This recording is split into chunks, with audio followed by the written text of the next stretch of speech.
Is that really me in the past? The Prince of the Saiyans, huh? What a ridiculous era that was. It seems he is in serious trouble. Then he threw the staff, as if speaking directly to it, and said, Help him until the very last ounce of his life!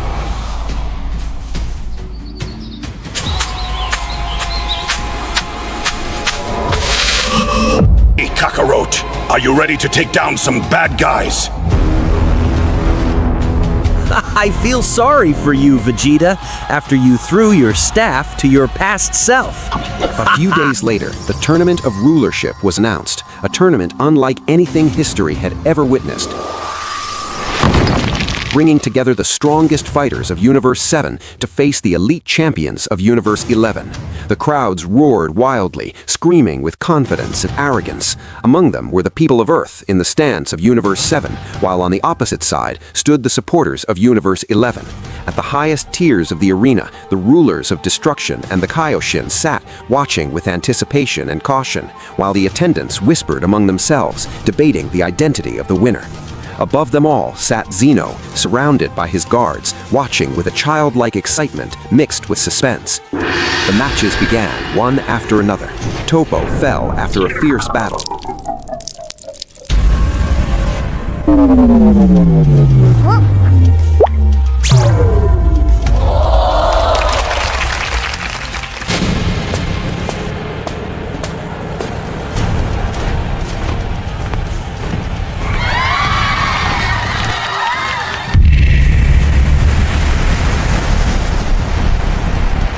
And then it was Vegeta's turn. He fought with everything he had, surpassed his limits, unleashed his full power, but he took a massive punch from Jiren that slammed him to the ground. He collapsed unconscious in the middle of the arena. The battle continued, yet something was wrong. Goku, who stood at a distance, looked exhausted. He gazed at Vegeta lying motionless on the ground, and he did not smile as he usually did. He stood in silence, his energy unstable, his breathing heavy, and his eyes carried a darkness no one had ever seen before, a darkness that never belonged to him. I told you not to rush, Goku, a faint voice said, but there was no one near him in the battlefield. Goku turned around, his heart pounding violently, and whispered, barely audible, "Who are you?" No answer came. Suddenly, the beast within him awakened, a dark entity born only once every million years, an entity that grows stronger with its host's tragedy and rage, a power directly supported by the King of Darkness himself. Goku's hair began to take multiple forms, shifting from one moment to the next, as if his body could no longer contain what was inside him. The entity spoke in a voice that pierced his consciousness. I told you, you are weak. Do you really think you can defeat Jiren on your own? Without your companions, you would never have won the previous tournament against him. Then it added harshly, I will show you true power. Goku spoke to himself, his inner voice trembling. Power, he said. At a time like this, I need it desperately. But who are you? Before he could grasp what was happening, the strange offer came. I will give you 5% of my power. Goku did not hesitate. He did not think. He said to himself, it doesn't matter. I just want power to win this fight, 1 versus 1. That heavy voice echoed deep within him. The cursed deal is done. A terrifying laugh tore through the silence of the arena, a laugh that did not come from Goku's mouth, but from his body. Goku was no longer conscious. His body screamed with energy, but his will was completely absent. Flames erupted in the stands.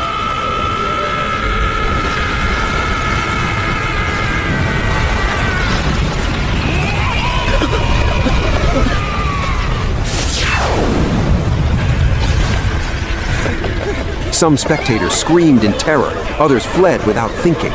What is this? Where did he get all this energy? Even Jiren, the greatest of fighters, stepped back. For the first time, he felt a weight he had never felt before. Goku had surpassed every expectation, every limit the universe had ever known. Fiery markings began to form across Goku's back. His skin glowed. His hair turned into flames that scorched the arena. His eyes became pitch black, devoid of any light. A single glance from him caused many to lose consciousness under the sheer pressure.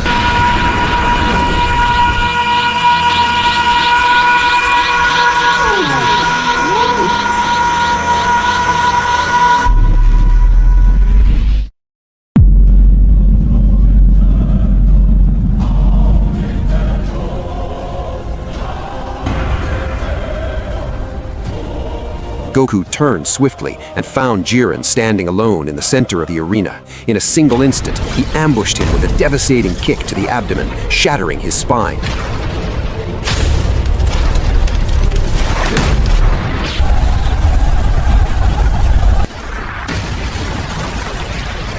When the dust settled, a horrifying silence fell.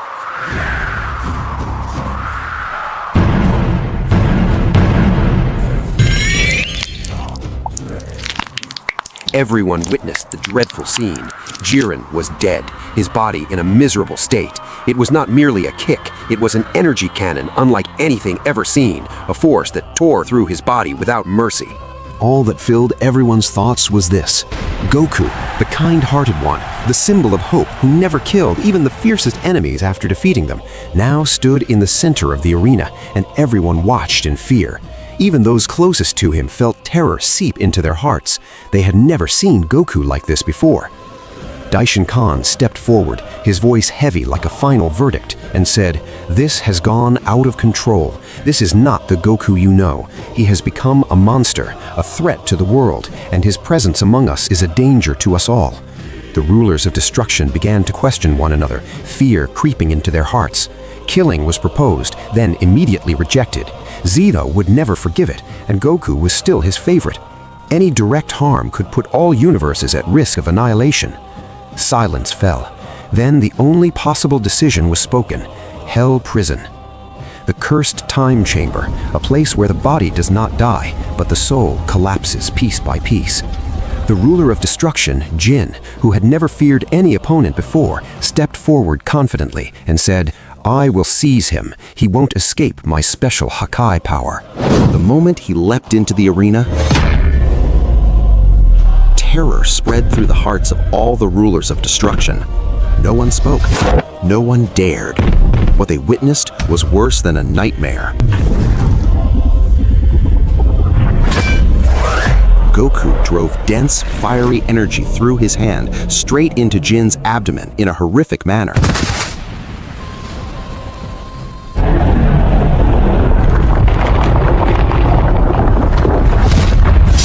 Smiling a wicked smile as if he were enjoying it. In that moment, everyone realized that everything was over. The decisive order came from Zeno in a single word: Seize him! The two guards moved at unbelievable speed toward the arena, toward Goku. Suddenly, a massive explosion thundered, obliterating the arena completely, and light engulfed everything.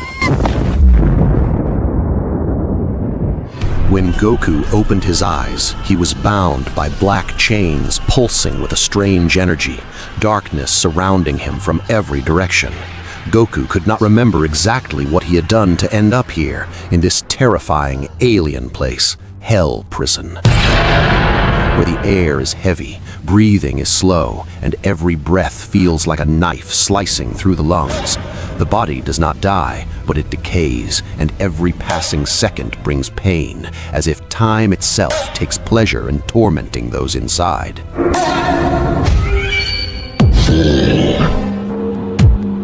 Goku tried to tear the restraints apart with all his strength. He pulled, screamed, pushed, but to no avail. The chains did not move an inch. They were infused with an eerie power, a cold, merciless energy. Chains that cannot be broken.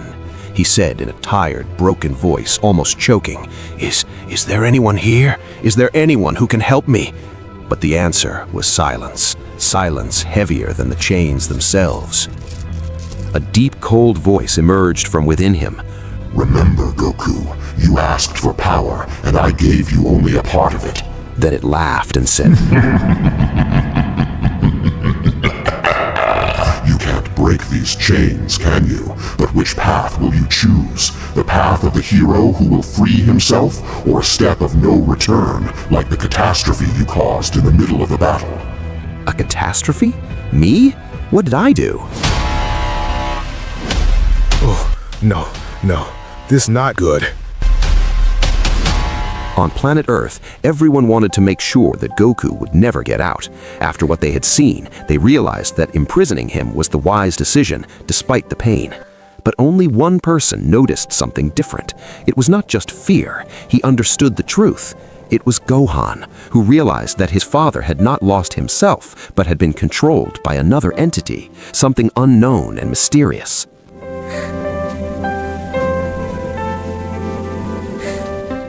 Elsewhere, precisely in Zeno's palace within the Council of Rulership, the rulers of destruction gathered by direct order of the Daishinkan. The hall was charged, unspoken tension, watchful eyes, and hidden smiles lurking behind faces.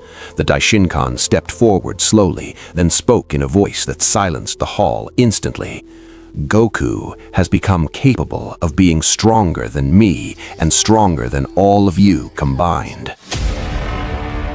Shock rippled through the room. He continued without hesitation. His energy is evil. I believe this power belongs to something sinister, an entity with no fixed form, appearing once every million years. He paused, then uttered the word that shook everyone.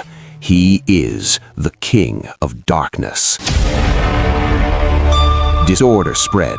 Belmod said with clear anxiety, "Then will Hell Prison be enough, or should we kill him?" The Daishinkan replied coldly, "Hell Prison is worse than death." Whis intervened, unconvinced. "Father, I think you are being too harsh on Goku. He is pure, as we know." The Daishinkan raised his eyes and looked at him with a terrifying gaze, a look of someone hiding more than he says. In that moment, Whis noticed that some of the rulers were smiling secretly. They knew that Goku, since the previous tournament of power, since Zeno's admiration for his strength and his achievement of Ultra Instinct, had become a real threat to their authority. The Daishinkan said sharply, "The evil inside Goku, Whis, is taking control. Once someone begins to taste that power, they will demand more. It cannot be controlled." Whis replied calmly, "And what if he controls it?" The Daishinkan slammed his hands together, making the council tremble. Veins bulged, his voice rose. "Do not argue with me, Whis. This is the proper decision for everyone." Beerus said, "Then why didn't you propose killing him?" The Daishinkan answered quickly, "Zeno would be furious. Goku is his favorite, and the favorite of the inhabitants of all universes." Then he added in a lower, more dangerous voice, "We must hide the truth of his imprisonment in Hell Prison. After the gods subdued him, I told Zeno I would take care of him and place him in the clock tower. Zeno must not know the truth. Goku will remain in Hell Prison until he gradually dies. Then I will personally tell him that Goku lost control of his power and died there, and thus the threat to your authority will be eliminated as well." The Daishinkan did not do all of this solely for their sake, but because, for the first time, he felt that his own position was also threatened. Silence fell. Then came a heavy, decisive voice. "Goku is not the only danger. There is another person, and he will die a slow death like him. I saw him rage as the guards seized him." Deep within Hell Prison, where Goku was suffering, the Daishinkan suddenly appeared before him. He said coldly, "I see you've awakened, haven't you?"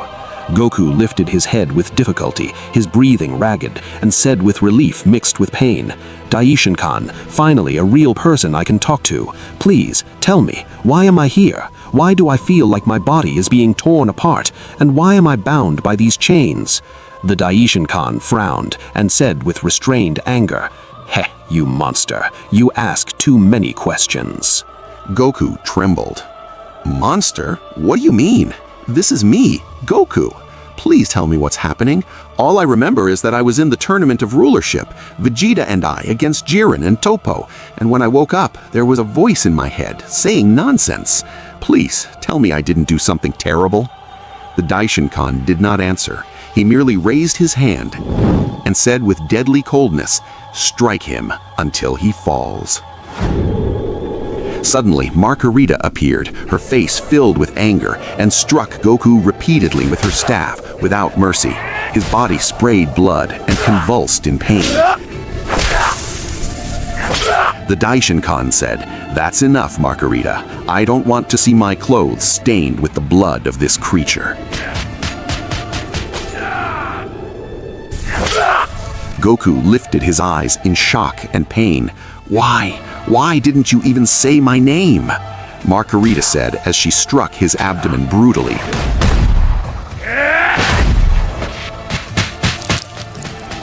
Be silent. This is for Jiren. Then the Daishinkan leaned closer and whispered in a harsh voice, "I will answer only one question. You are now in Hell Prison, at the very bottom, among the worst chambers. Here, time moves faster, and the heat increases as time passes.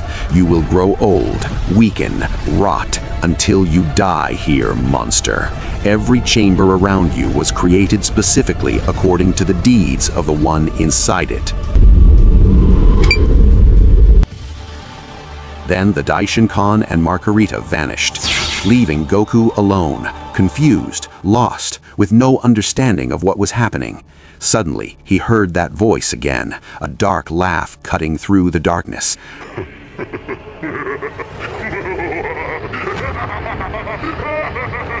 I told you, my power is nothing but a ticking bomb. You are the one who wanted a little of it. Remember, Goku, you are the one who agreed to the deal with the devil. At that moment, with the words of the King of Darkness and what the Daishinkan had said, Goku's memories returned all at once. He saw the arena, he saw Jiren, he saw the kick, and he saw the body fall motionless. He saw the ruler Jin taking his final breaths. Goku screamed in pain and collapse. "I killed them! No! Why? Why did I do this? I destroyed my life! All of this is because of you!" The entity laughed. I only gave you a part of my power. You did the rest. And know this, the power of darkness had been growing inside you since childhood. Whether I gave it to you or not, you would have exploded one day. Goku clenched his teeth. And how can they think of imprisoning me in a place like this? Don't they know this was beyond my control? They conspired against me. They were just waiting for a reason. He then looked at the chains bitterly. You can break these chains, can't you?" The voice replied with terrifying calm. First, my name is the King of Darkness. Second, I obey no one. Third, these chains cannot be broken. Goku gasped. "What? Why? When you possess power no one else has?" The King of Darkness said, These shackles are anti-dark power. It seems they know of my existence within you. Goku screamed in pain and fury. Damn you all. You will all regret this." In Zeno's palace, the Daishinkan said, "Beerus, listen carefully. Erase the memories of Goku's family and alter his image in everyone's minds. Make him hated, dangerous, a name that inspires terror instead of hope." Beerus froze in place. His body was still, but his heart burned with rage from within. His claws dug into the palm of his hand. He was not satisfied with the decision, but he knew he had no choice. Finally, he spoke in a low, broken voice. "Very well, Daishinkan." Whis, who stood behind them, felt his chest tighten. He wanted to object, wanted to scream, but his father's eyes were enough to silence him. He had no option left but obedience. Suddenly, a sharp laugh tore through the silence. "With your permission, Daishinkan, I request the mission to kill Gohan, Goku's son." Whis was shocked. His eyes widened, his voice trembling as it escaped him. "What?" In his mind, he thought, "Are you targeting Gohan as well?" The Daishinkan turned slowly, his voice cold as a blade. "Everyone knows that boy is the son of the devil. He may acquire that energy as well, but killing him without justification would bring us problems we do not need. He paused for a moment, then added, I will imprison him as well, but not in Hell Prison. Belmod laughed slyly. As expected of you, my lord, I know exactly what you are thinking. A single glance from the Daishin Khan was enough for Belmod to feel as if thorns had been driven into his throat. He swallowed with difficulty. The Daishin Khan said in a warning tone, I advise you, do not go alone.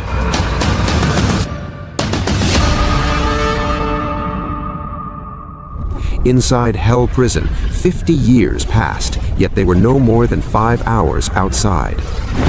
Goku had changed. His beard had grown, his body had bent slightly, his muscles had withered, but his eyes were deeper, filled with restrained rage. He did not lift his head when he felt that presence and said with bitter sarcasm, You came again, traitor? What do you want? Do you take pleasure in watching me suffer? The Daishin Khan stepped forward, his voice devoid of mercy. We discovered that you are not the only one who poses a threat to us. Therefore, you will not be imprisoned alone. There is another person who will die a slow death just like you. Then he said it with lethal coldness. Your son, Gohan. Time stopped. Goku screamed, a scream that tore through hell itself. What? He pulled on the chains with all his strength. Blood flowed from his wrists.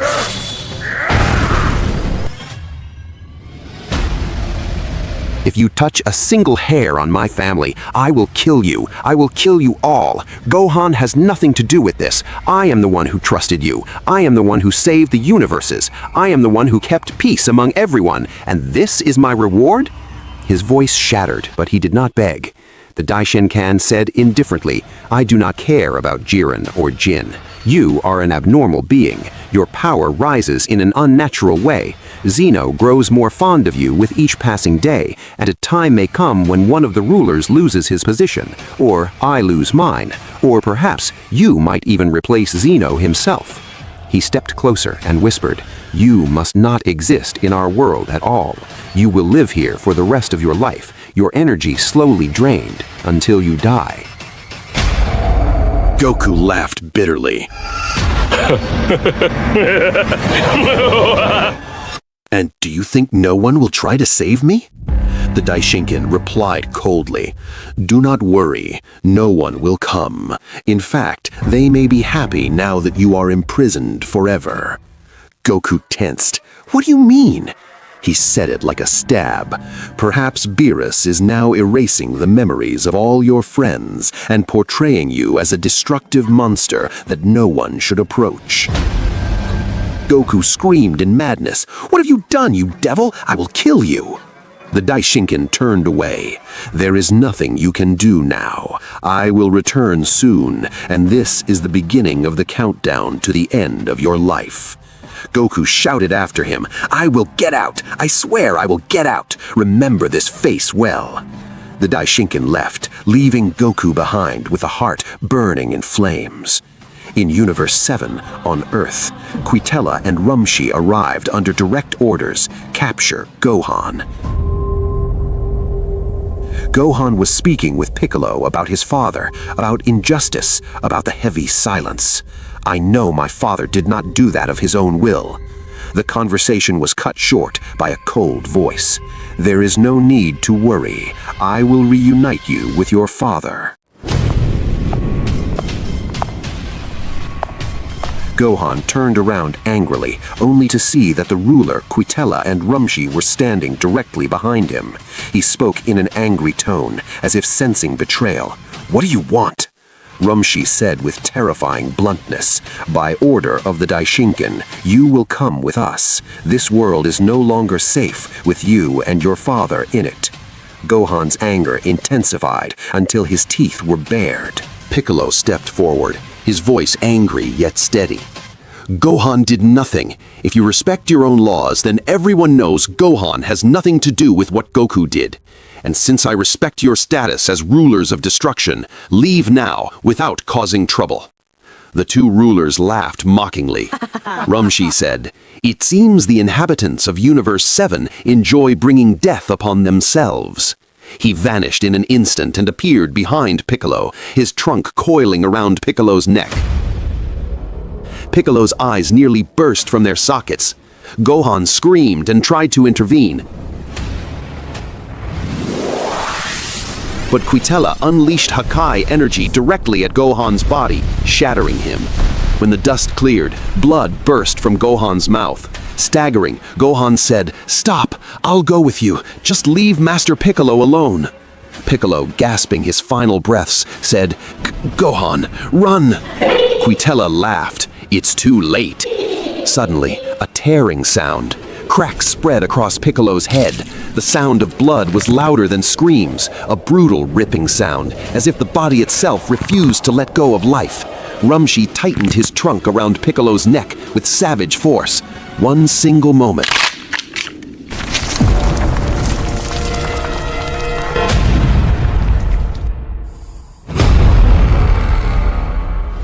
Then the head separated from the body. Gohan saw everything without mercy. The head rolling, the body collapsing, purple blood staining the ground. A scene he never wanted to witness in his life, a scene that would haunt him forever. Piccolo, his second father, the one who taught him patience, the one who stood in Goku's place whenever he was gone. Gohan froze. He could not hear, he could not see. The laughter of the rulers of destruction, Quitella and Rumshi, echoed in mockery, as if what had happened were mere entertainment, as if Piccolo's life meant nothing to them. And in that moment, Gohan was no longer Gohan. A red energy exploded from his body. The ground cracked, the air burned, his eyes ignited with a glowing red light. Something else awakened within him, something beyond even best Gohan's transformation, something dark and furious.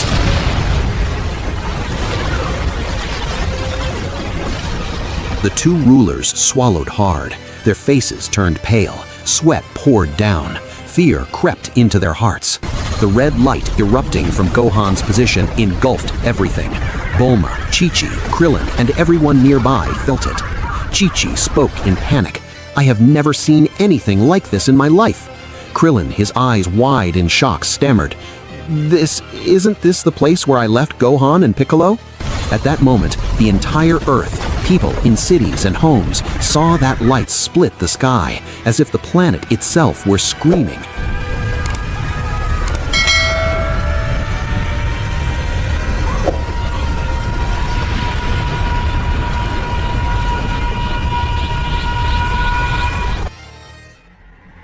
Gohan transformed into the monster, level 3. A presence that crushed willpower, a form that left only one instinct, to flee.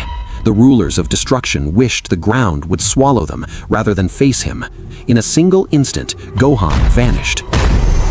One fist tore through Quitella's abdomen. At terrifying speed, the force hurling him straight through layers of mountains. Stone shattered, rocks exploded outward. At the same moment, Gohan turned toward Rumshi and smiled a horrifying smile. He grabbed him by the neck, lifted him off the ground, and strangled him with one hand. Rumshi struggled to escape, but it was useless. Gohan's grip was like an eternal shackle.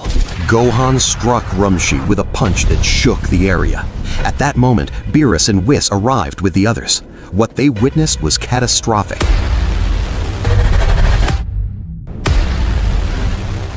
A single blow from Gohan was enough to distort Rumshi's features into their worst state.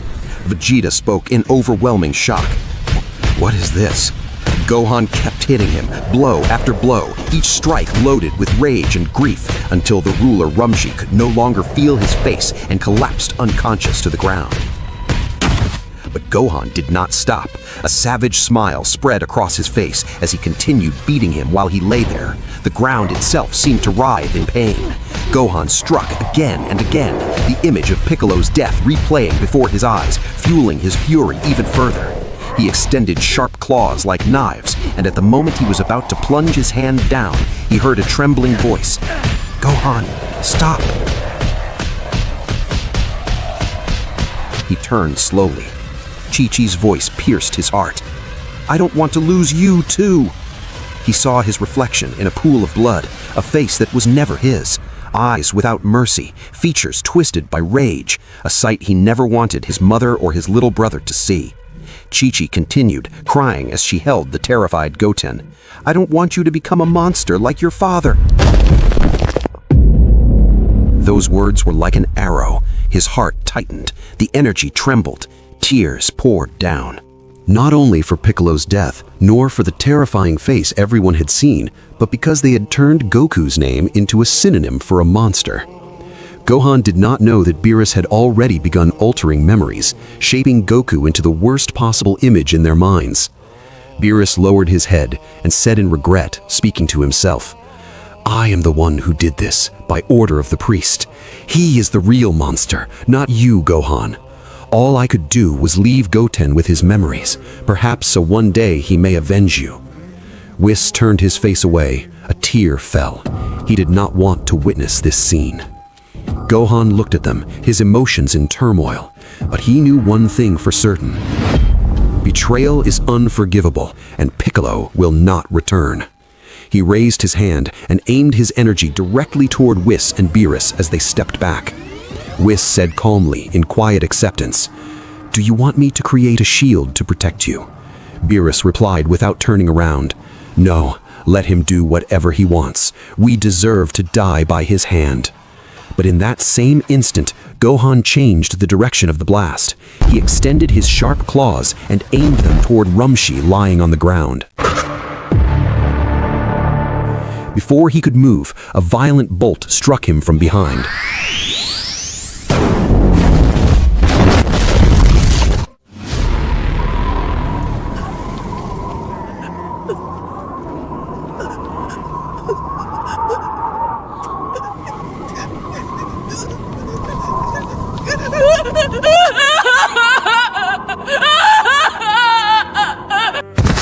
His body slammed hard into the ground.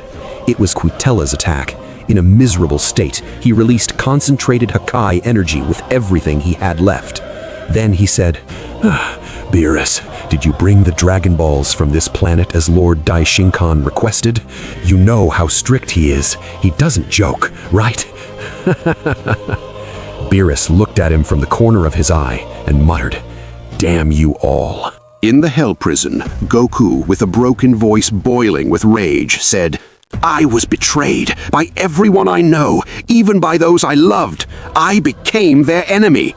Does Zeno know about this? Was Beerus part of the plan? And what about Whis? Was he aware of it?" A low laugh emerged from the darkness. The Dark King, in a cold tone, I see you have finally given up trying to escape. Goku violently raised his head, his eyes shining. "It would be better for you to stay silent and never show that face to me again." The Dark King stepped forward, his voice more serious. Before I tell you something important, you must know the truth. Jiren was planning to kill you under a direct order from Belmod. If you hadn't killed him, he would have killed you, and I do not want you to die, because I would die with you in this body. Goku froze, his breathing heavy. The Dark King continued. As for Ruler Jin, his intention was never to arrest you in the first place. He wanted to end everything completely. That's why I controlled your emotions and made you eliminate him. All the rulers of destruction want you dead, Goku. Goku let out a choked laugh filled with bitterness.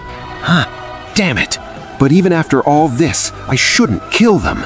The Dark King moved closer, his voice piercing the silence. Listen carefully. Do you know that you can be freed from here? Goku, impatient and holding back his rage. Stop joking. Leave me alone. I'll find a way out. The Dark King laughed, a harsh laugh. Thinking? Look at your beard. 60 years of thinking, and you reached nothing. Haven't you understood yet? I am the one bound by these black chains because of my own dark power, not you. Goku looked at his hands bound, his voice trembling with anger. What do you mean by that? Can't you see my hands are shackled by these cursed chains? I tried again and again. I can barely move them. The Dark King, with deadly calm. Your last attempt to break free was 30 years ago. If you want to escape, you must raise your energy to its absolute limit. You must surpass the limit of Ultra Instinct.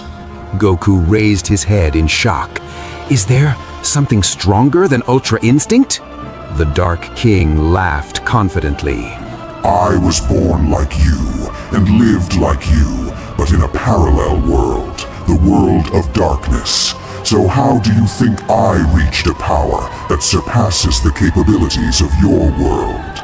Beyond Ultra Instinct lies absolute dominance. Goku fell silent. His eyes widened. His emotions clashed violently. Then the Dark King suddenly spoke with a sinister tone. Do you know that your son is now? Before he could finish, Goku screamed madly. No, no, no! My son is fine! His rage exploded. A massive energy burst forth. The black chains began to crack.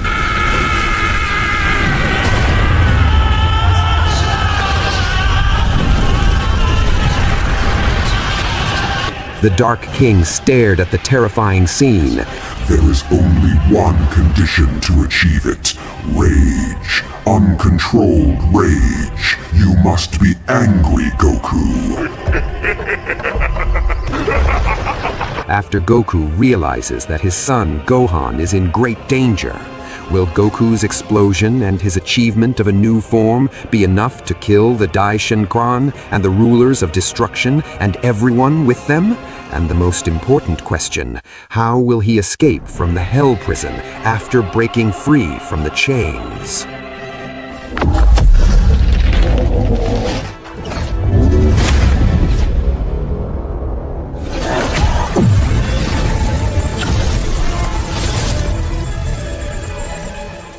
Goku appeared, but not the Goku everyone knew. A new form, majestic, terrifying, and entirely different energy.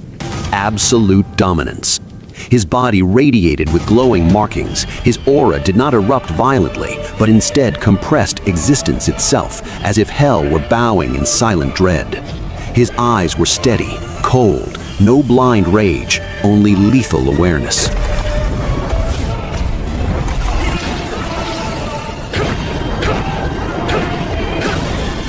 He moved among massive stones floating in the void of the Hell Realm. Rocky masses drifting slowly, no sky and no ground, only suffocating emptiness.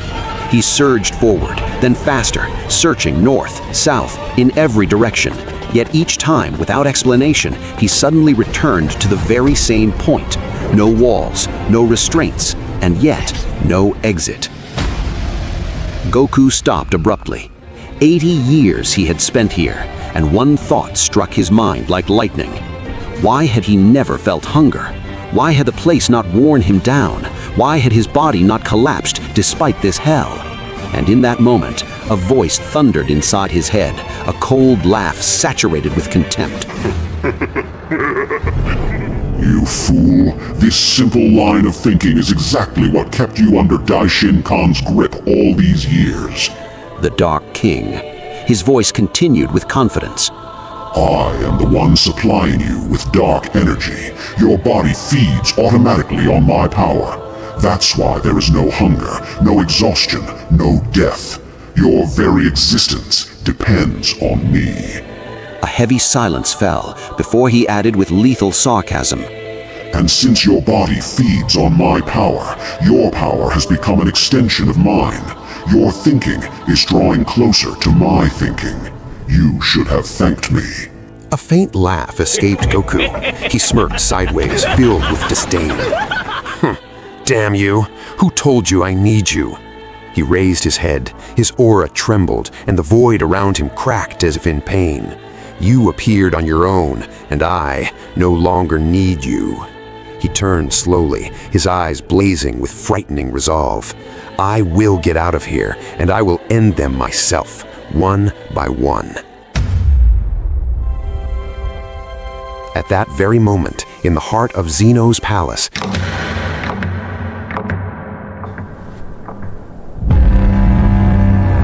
Daishinkan froze suddenly. Something pierced his senses, a slight tremor, yet terrifying, as if a restraint had shaken in a place that must never shake. His eyes narrowed. No, impossible. He felt it clearly. Goku was trying to break free. Without hesitation, he spoke two names, those of his attendants, Margarita, Mojito. The two appeared instantly, their auras cold and lethal. Daishinkan said in a low voice, devoid of mercy, "Something is happening in Goku's cell. If you sense that he is beginning to regain awareness or power, kill him immediately. Do not allow him to reach his peak." Before he could finish, a familiar childlike voice cut through the hall from behind. Hey, Daishinkan, is Goku okay? Tell me, did he regain consciousness in the clock tower? The blood froze in Daishinkan's veins. The attendants vanished at once. Daishinkan turned slowly and smiled, a fabricated, perfect smile. "Yes, Lord Zeno, Goku is perfectly fine. He told me he wants to continue training in the clock tower for a longer period." He feigned hesitation, then added, "But I temporarily refused his request until I consulted you first." Zeno tilted his head innocently. That's strange. Training under the pressure of the clock tower is very hard. His body might not endure it. Then he smiled. But if he wants that, he's my friend. Let him train. Daishinkan bowed respectfully. "With pleasure, Lord Zeno." But inside him, the laughter was different, a dark laugh. Goku is not in the clock tower. He is in a place 1,000,000 times worse. The clock tower was designed for training, despite its harshness, but Hell Prison and the Flesh Prison were created for eternal torture, psychological and physical, without end. A hidden anxiety rose within his thoughts. I must keep this secret from Zeno, no matter the cost. If he discovers the truth, it will be an unforgivable catastrophe. He clenched his fist slowly. I need a backup plan, a plan that convinces Zeno that Goku was wrong and that he is a danger who must not be released. And if I cannot find a convincing argument, his thoughts fell silent for a moment. Then the decision was made. We will eliminate Goku as soon as possible. Gohan was thrown into the flesh prison, a place unlike any hell existence had ever known. A cold, silent, lethal hell, where no fire burns. Instead, bodies freeze. The air itself was knives, cutting the lungs with every breath. The ground was covered in cracked ice, and the sky was colorless, as if life had been forcibly torn from it. Around the place, shadows moved. Creatures not created to live, but gathered here solely for torture and devouring. Monsters with horrific bodies and glowing eyes in the darkness, fangs longer than swords, their forms twisted by the cold like remnants of walking corpses. Their roars were not heard, they were felt in the bones. This is not a prison. This is an eternal slaughterhouse.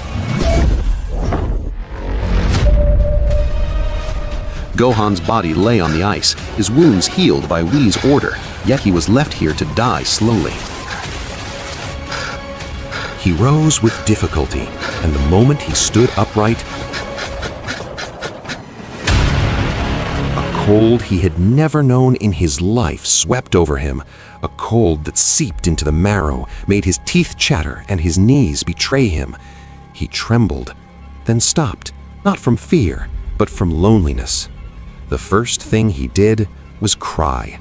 Hot tears froze on his cheeks.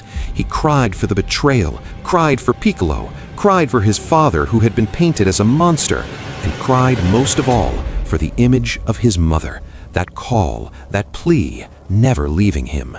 Only then did he understand the cruel truth. He was alone.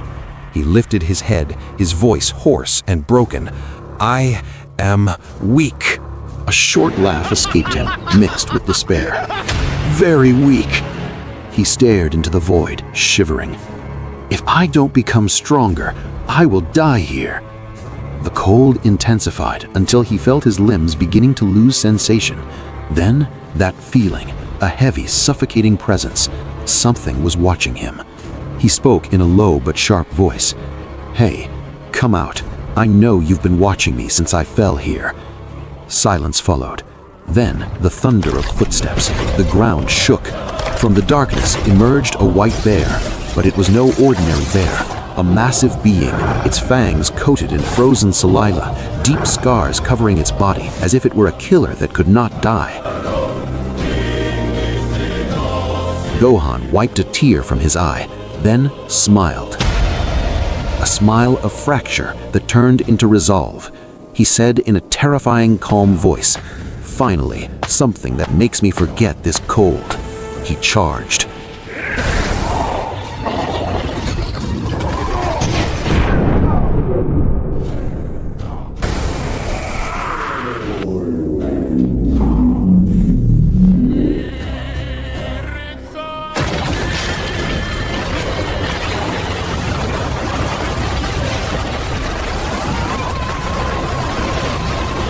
The fight was brutal. The beast attacked without mercy, its claws tearing through the ice. Gohan answered with an exhausted body but a burning spirit. He fell, rose, was struck, fought on. Blood mixed with the ice, and the cold spared no one. But Gohan did not stop.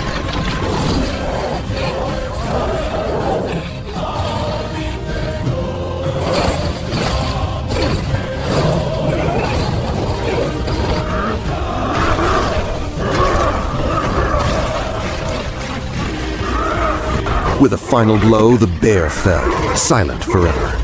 Gohan stood there, panting. Then he felt it. Dread, something bigger, heavier. He slowly raised his head.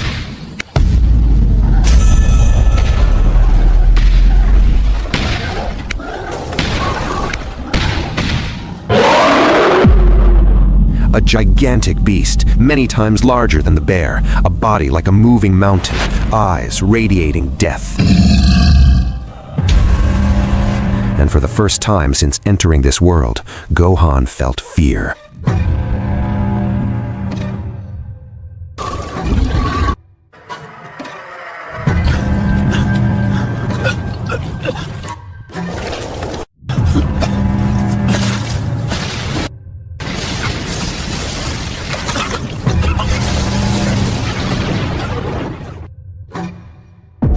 Using the bear's devastating mechanical arm, he ignited a fire and cooked its meat.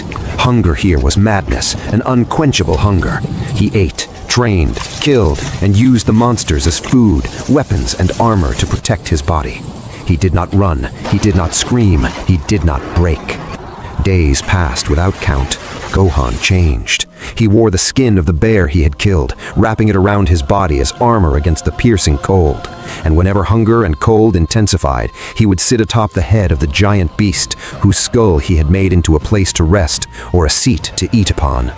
Gohan said in a low, harsh voice, "If this hell wants to kill me, then I will devour it, piece by piece." And deep within him, something new was being born. Gohan was no longer a broken boy, but a survivor who adapts. And in this frozen prison, the features of a new beast were being forged. One saturated with vengeance.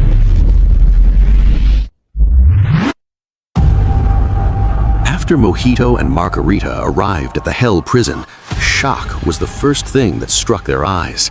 The restraints designed to break Goku were shattered, and the place that had not been opened for ages looked as if it had suffered a silent explosion. And at the heart of the prison, Goku was standing, but not the Goku they knew. A strange, unfamiliar form, a motionless body, perfectly still, his back straight, head raised without tension, eyes open, staring into the void. No aura. No energy pressure, no tremor in space, absolute nothingness. His awareness was not here, asleep yet with open eyes, as if his spirit were fighting in another dimension. Margarita felt something she had never experienced before.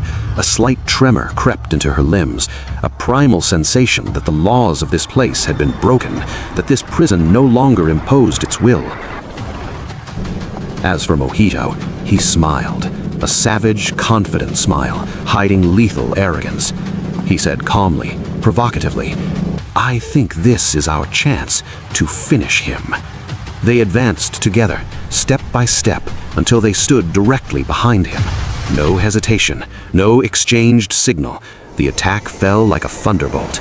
A devastating strike, then full power thrusts, then a complete onslaught with everything they had. But Goku did not move. He did not defend. He did not scream. He did not turn.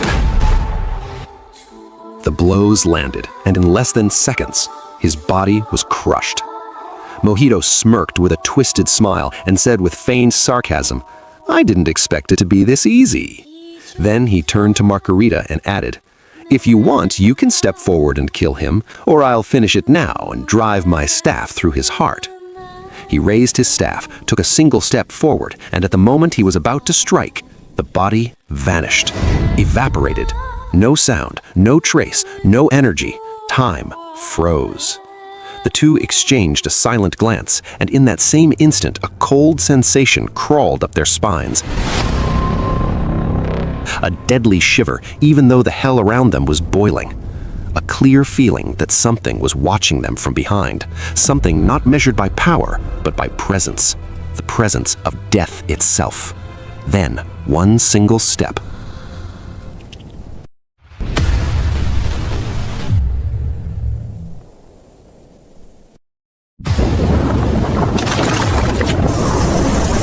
A soft sound, yet unbearably heavy. They turned slowly. Goku appeared behind an enormous icy rock. His appearance was terrifying. Eyes empty of mercy, eyes that spoke of an inevitable end. The moment their gazes met, the ground shattered, rocks cracked, volcanic fire burst from the depths, flames surged madly upward, the entire prison trembled like a dying creature. Only then did they understand the truth. Goku had not broken free from the Hell Prison. The Hell Prison was no longer capable of containing him. Goku slightly raised his head, looked at them from afar with only half an eye, a cold, still gaze, and said in a low voice that pierced hell itself, "Did you enjoy yourselves while beating my shadow copy?" At that moment, the sensation of death seeped into their hearts, a fear unfamiliar, incomprehensible, as if the instinct for survival itself were screaming. Margarita instinctively stepped back. Both of them realized it was impossible even to stand near him, let alone fight him.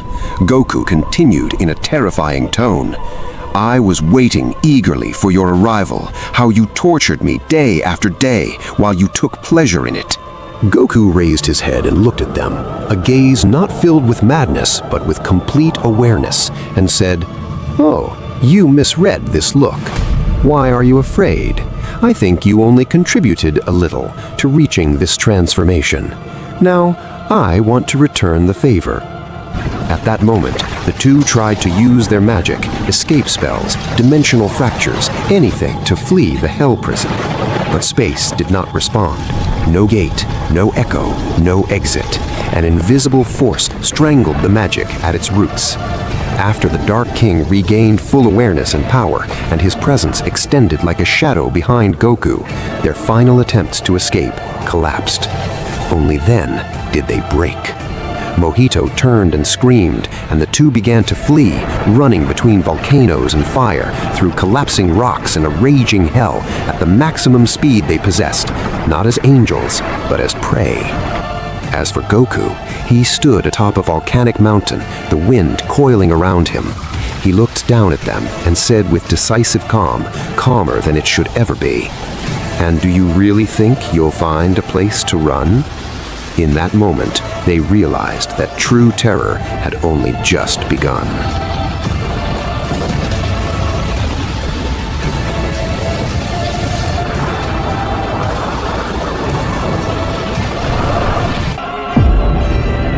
Well, don't blame me if you wake up tomorrow and find yourself inside the Hell Prison. What are you waiting for? Come on, subscribe to the channel. Goku vanished from the top of the volcanic mountain, and in the next moment, his grip was clamped tightly around the necks of Margarita and Mojito. A heavy grip, as if it had been forged from the rage of hell itself. They were suspended in the air, their bodies trembling while the volcanoes around them breathed red fire. The heat rose until the air itself became heavy, as if it were burning inside the lungs. Goku looked at them with eyes that carried neither mercy nor hesitation, only lethal resolve born from years of torment inside this cursed prison. He spoke in a low voice, yet it pierced the entire place. Tell me, how do I get out of this world? A heavy silence followed. Margarita did not answer despite the pain crushing her body. Mojito, meanwhile, spat blood as he stared at Goku with eyes filled with anger and hatred. Mojito said in a hoarse but steady voice, "Even if you kill us, you'll get nothing." The moment paused for several seconds. Then Goku smiled, a cold smile that did not resemble the smile of an ordinary being. He said with terrifying calm, "So, that's your final answer?"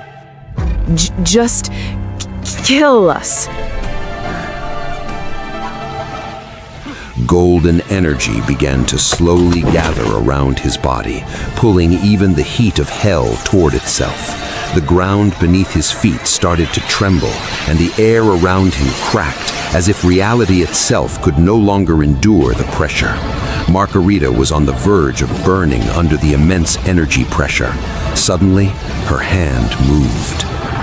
With the last fragment of strength she had, she raised her magical staff and then shattered it. Shards of light exploded in every direction like lightning flashing in the heart of hell. Goku narrowed his eyes at her as Margarita smiled faintly and whispered in a voice barely audible, You will get nothing. In the next moment, a massive explosion of light swallowed the place and struck the bodies of Margarita and Mojito with the force of an exploding sun. But when the light vanished, Goku was the only one left standing. He did not move. The anger in his eyes only deepened because he had received no answer. Suddenly, the ground shook violently. The volcanoes around him erupted. Lava surged toward the sky like gigantic pillars of fire. The red sky began raining something strange. Arrows. Hundreds, no, thousands of arrows were falling from above at terrifying speed. Goku slowly raised his head, his eyes blazing. He immediately realized these were not ordinary arrows. They were shadows. Dozens, then hundreds, then thousands. They had arrived. All the angels.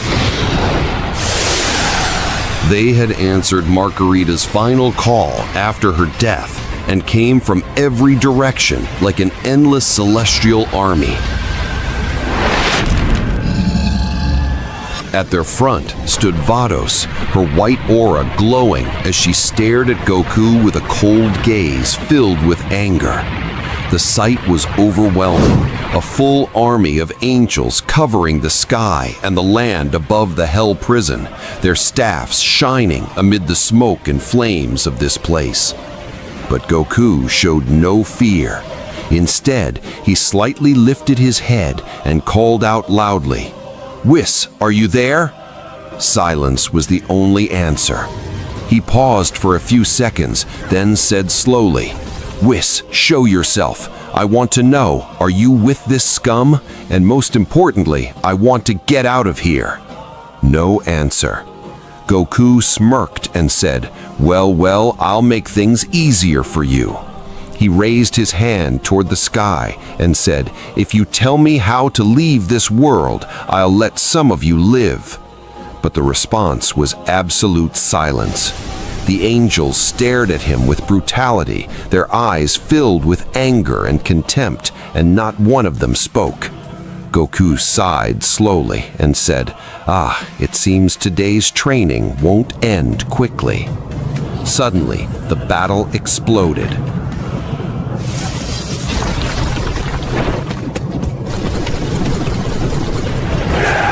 Hundreds of angels rushed from the sky at the same moment, like celestial meteors crashing toward the ground. Their shining staffs and celestial energy all surged toward one target, Goku. But what happened next was not a balanced battle. It was a massacre.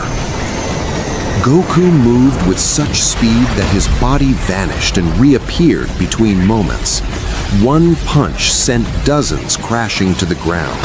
A single kick tore many apart in the air, and a burst of dark energy erased 100 of them in a single instant. The sky filled with screams and shattered light. Hell turned into a celestial battlefield. Thousands of angels attacked without pause, but before them stood only one being. Minutes passed. The ground became covered with the broken army and fallen bodies, wounded, dead, and remnants of extinguished celestial light. Amid this destruction, Goku stood, breathing slowly. He looked at those who remained and said calmly, "This is the final call." He stepped forward once. The ground cracked beneath his foot. "Is there a way to leave this place?" Silence returned again. No one answered. Goku closed his eyes for a moment, then opened them slowly. He raised his hand toward the sky, and a terrifying dark energy erupted, sweeping across the entire place like a storm of black flames. Short screams filled the air, and then everything vanished.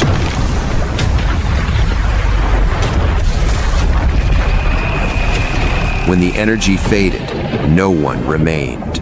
Not a single angel. Only hell and Goku. He stood for a moment, looking at the devastation around him, then turns toward the horizon of his cell inside the Hell prison and said in a low voice, "Then I'll leave on my own." He began charging his energy with everything he had. The air tore apart, the ground shattered, and the place trembled violently. But Goku did not know the terrifying truth about this place. Every chamber in the Hell prison was surrounded by a cursed barrier, separating it from the rest of the world. Any explosion inside it could not escape. The energy remained trapped until it devoured everything inside, even the prisoner himself. But Goku did not know that, and his energy was now approaching detonation. Deep within Hell, the entire prison began to tremble as if a great catastrophe were about to be born. Goku stood at the center of his cell inside the Hell prison. His energy gathered around him like a black cyclone, compressing itself, tearing the air apart. He was about to release an explosion that could erase this entire place, even if he burned with it. Suddenly, amid that terrifying chaos, he heard a faint voice piercing through the noise like a distant whisper from another world. A familiar voice he had not heard for many years. "Dad? Dad, are you there? Please answer me if you can hear me." Goku's body froze instantly. The energy swirling around him slowed for a moment, as if time itself had stopped. His eyes widened with shock he had not felt in a long time, and he whispered in a low voice, as if the voice might disappear if he spoke louder. "Gohan? Is that really you?" The reply came immediately. This time, the voice was clearer, filled with relief and exhaustion at the same time. "Dad, the telepathic connection finally worked. I tried so many times just to reach you." Goku breathed slowly, as if an enormous weight had suddenly been lifted from his chest. Gohan, I'm so happy to hear your voice. I thought about you every day here. I was afraid I had lost you forever. Gohan replied quickly, as if he had been waiting for this moment for years. I tried contacting you day after day, year after year, but something kept blocking the connection. There was a strange barrier surrounding your body and cutting off every attempt to reach your mind. Goku thought for a moment and said, There were cursed chains restraining me and preventing me from even moving my energy freely. I only got rid of them recently, and maybe that's why you were finally able to reach me. Then he added in a firm tone as energy began gathering around him again. I was about to blow up this prison completely and come out to search for you. But Gohan's voice came quickly with clear concern. Don't do that, Dad. Goku stopped again. Destroying this place could be extremely dangerous. We don't understand the laws of these worlds very well. The explosion might kill you or trap us inside these prisons forever. A brief silence passed between them before Goku asked in a calmer voice, I heard they tortured you. Is the place you're in really that cruel? Gohan let out a quiet laugh, but it carried something different, something dark that had been born from surviving in this cold hell. Don't worry, Dad. I used this place to my advantage. I trained a lot here, more than I ever trained anywhere else. He paused for a moment, then said with pride, I even obtained a new transformation. I named it the Ice Super Saiyan. Goku raised his eyebrows in clear surprise. The Ice Super Saiyan? Gohan replied confidently. Yes, but it's still unstable. I haven't fully mastered it yet, but its power is terrifying. Then he added in a warmer tone, I'm really happy that I was finally able to talk to you. This technique was taught to me by Piccolo before his departure. Goku smiled slightly and said, Yes, the telepathic communication technique. Then suddenly he stopped, as if something in Gohan's words had caught his attention. Wait, what do you mean when you said before his departure?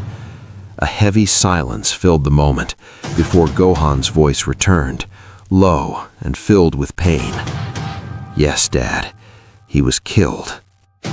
Goku's expression froze as Gohan continued with a steady voice despite the sorrow. He was killed in front of me while trying to protect me from the rulers of destruction, Quitella and Rumshi. Goku clenched his fists so hard that the ground beneath his feet cracked as Gohan continued. I even thought they had killed you too, so I swore to myself that I would take revenge on everyone who had a hand in these events. Goku spoke in a cold voice filled with deep anger. That's exactly what I want too. My hatred for the rulers and for every one of their remaining assistants has only grown, and for the Daishin-Kan himself. Then he let out a short, dark laugh. The strange thing is that I killed many of them here when they came to try to assassinate me inside this prison, and yet none of them wanted to tell me how to get out of this place. Gohan said with clear surprise, You really did that? If you defeated all of them, then I'm sure you've become far stronger than I expected. And here I thought I had surpassed you. How ridiculous. But I have good news. I think I found a way to get out of these prisons. Goku's eyes widened immediately. Are you serious, Gohan? Gohan replied with confidence. On the first day when they threw me into the ice prison, I was exhausted and injured, but I heard Quitella and those with him repeating very strange words, a spell that was difficult to pronounce. And suddenly, right after those words, a dark gate opened in front of them. He breathed slowly before continuing. After I adapted to life here, I began waiting for their return so I could hear those words again and understand them, but they never came back. So I started observing everything around me. I used telepathic communication to monitor Margarita because she used to come often to the prison worlds. He continued with a voice full of focus. The first thing I discovered is that all the prison worlds are connected to each other. There is the world of ice, the world of fire, the world of sand, the world of storms, and many other prison planets, but they are all linked. But I heard them say that the Hell prison is the worst of them all, so I was hoping you wouldn't be there, Dad. The second thing is that Margarita would read strange words, then open a dark gate. After that, she would increase her energy, and whoever was with her would share it. Sometimes it was the Daishin Khan, and sometimes another assistant. Then she would suddenly disappear, and the connection would be cut. Gohan breathed slowly and said, "And I'm certain she was coming to your room in the Hell prison because I couldn't contact you during those moments." Then he added with clear pride, "I watched her again and again, year after year, until I finally managed to read those words. It took 10 full years of observation and training inside this place." Goku laughed slightly and said with obvious pride, "That's what I expect from my son." Then he asked seriously, "But you said the spell needs 2 people, right?" Gohan replied, "Yes, that's the conclusion I reached through my analysis." Then he said firmly, "That's why we must increase our power to the absolute limit. Our energy must reach a level where the spark of our power connects between the 2 prisons, and only then we might be able to open that gate and escape from these worlds." After a few moments of silence between them, Gohan's voice returned, more serious than ever before, as if the moment he had waited for many years had finally arrived. He said firmly, "Dad, listen carefully. Now we will begin the spell. Repeat every word after me exactly. Do not make a single mistake. We do not know the consequences of an error inside these prisons." Goku breathed slowly and gathered all his focus. "I'm ready. Say the words." Gohan began reciting the ancient phrases he had stolen by observing Margarita for many years.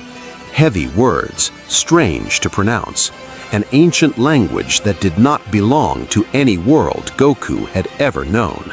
Yet despite their strangeness, he repeated them after his son, letter by letter, without making a mistake. Their voices merged through telepathic communication. A word from Gohan followed by the same word from Goku, as if the distance between the ice prison and the Hell prison had disappeared for a moment. Several phrases passed, and with each word, the air inside both prisons trembled slightly, as if the very laws of the worlds themselves had begun to respond to this ancient language.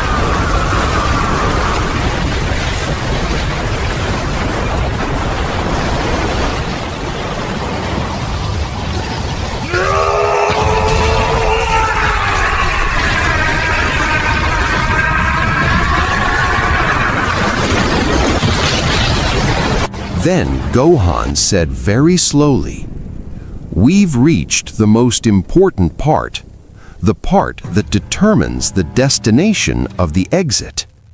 He paused for a moment, then continued, "After the final words, you must say the place you want to move to."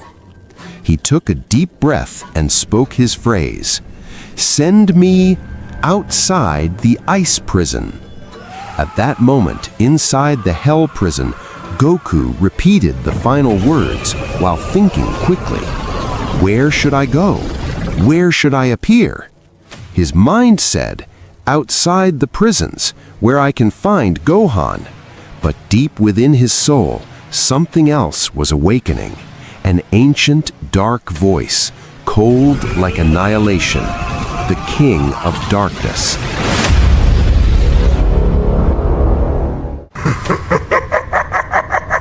Without Goku realizing it, and from the depths of his being, the King of Darkness preceded him to the final spell and said, I want to go to the world of darkness. At that same moment, Gohan continued speaking without knowing what had happened. Don't think too much, Dad. The best place is outside these prisons. We'll meet there. Goku smiled and said confidently, You're right, Gohan. Outside the prisons is a good idea. Then he spoke his final words. I want to go outside the hell prison. But the gate did not hear his last words. The spell captured the first word that came out from his depths, the word of the King of Darkness. And once spoken, the spell cannot be corrected. Suddenly, the ice prison began to shake violently. At the same moment, the hell prison trembled as if an earthquake had struck its heart. The ground split apart. The ancient energy that governed these prisons began to move at last after thousands of years.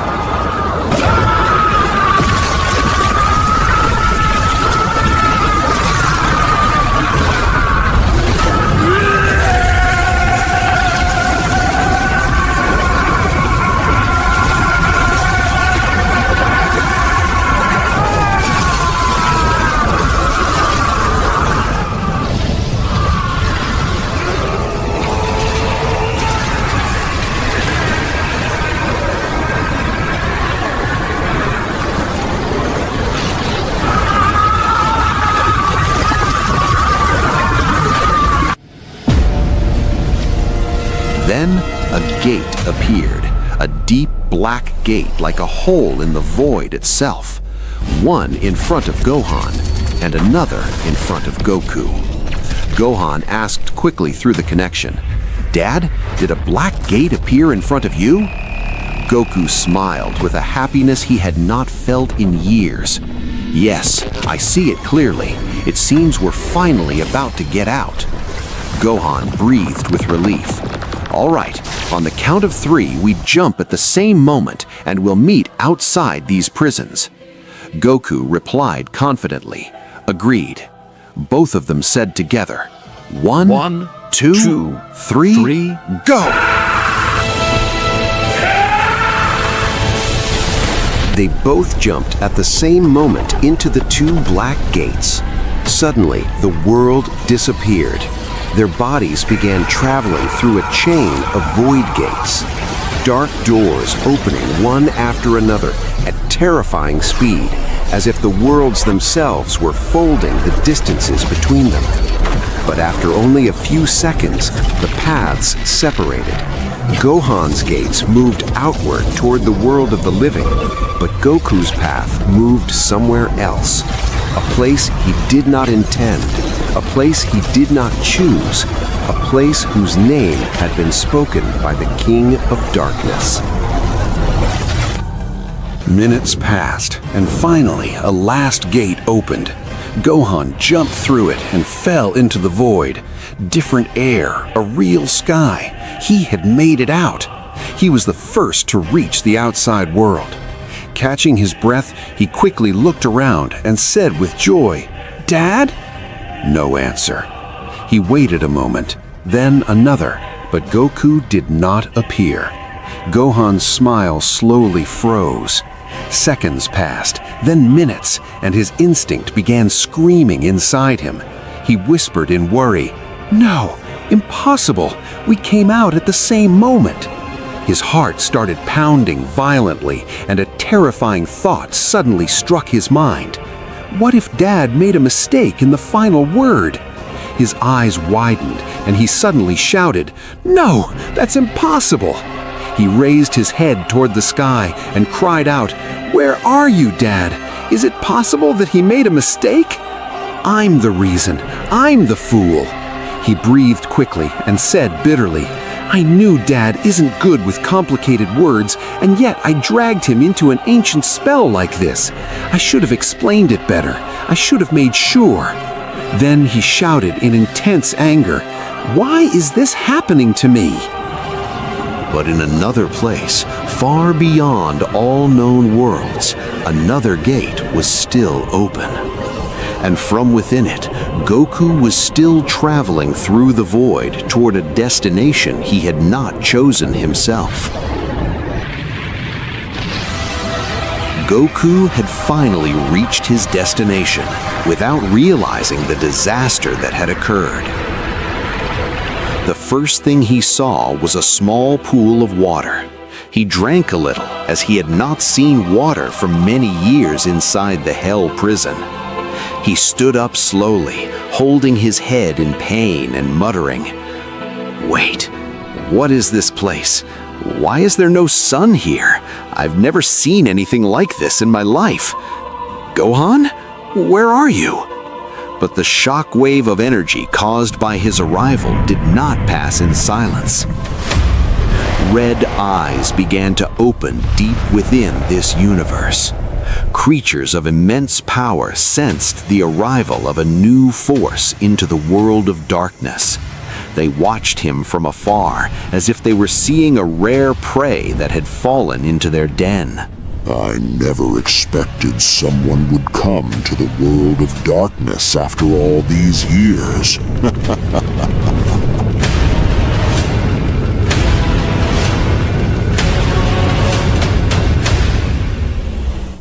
Suddenly, a terrifying laughter echoed through the surroundings, a deep laugh filled with evil and shadows. Then a dark voice spoke from within Goku's own soul. Welcome to the world of darkness. At that moment, outside the prison planets, the two rulers, Quitella and Rumshi, felt a massive tremor shaking the entire place. A tremor that only occurs when someone escapes from one of the prisons. They looked at each other. Quitella said with concern, "Do you think it was Margarita who just got out?" Rumshi replied, "I don't think so. Margarita is still in the Hell prison, and this tremor is near the Ice prison." They quickly moved toward the source of the energy.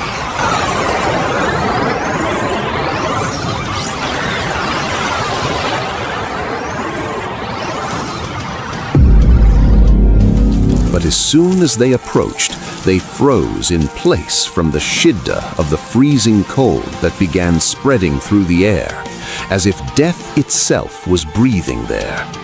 Quitella spoke, trying to keep his voice steady despite the trembling creeping into his heart. "Since when has the cold started leaking out of the ice prison while it's sealed inside a magical cube?" Something moved at lightning speed near Rumshi. He spoke in fear. What is that thing?"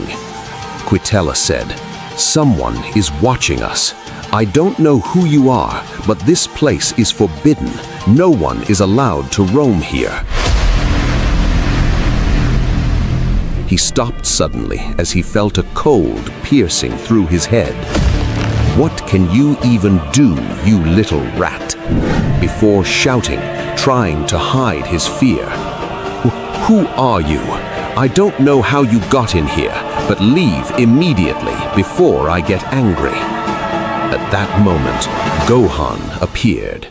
His head lowered slightly, terrifying expressions on his face, a face consumed by hatred and revenge.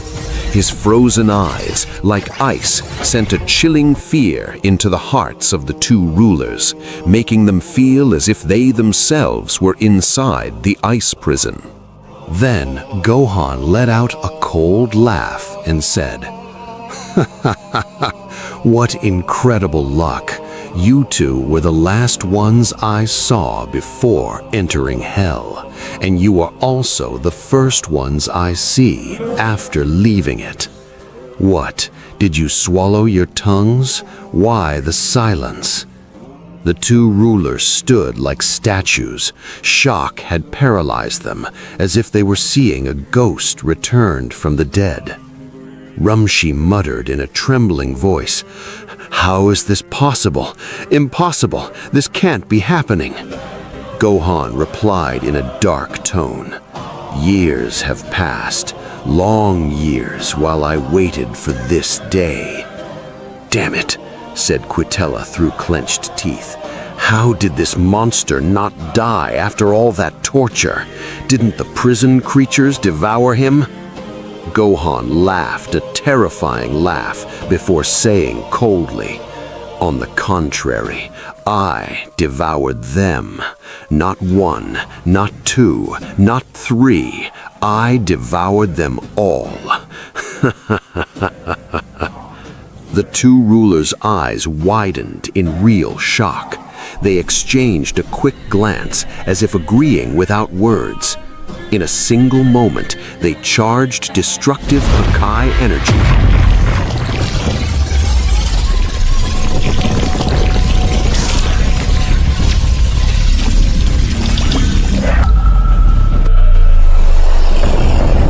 And fired it directly at Gohan. I didn't expect we'd get rid of him this easily. But the real shock came after the dust cleared.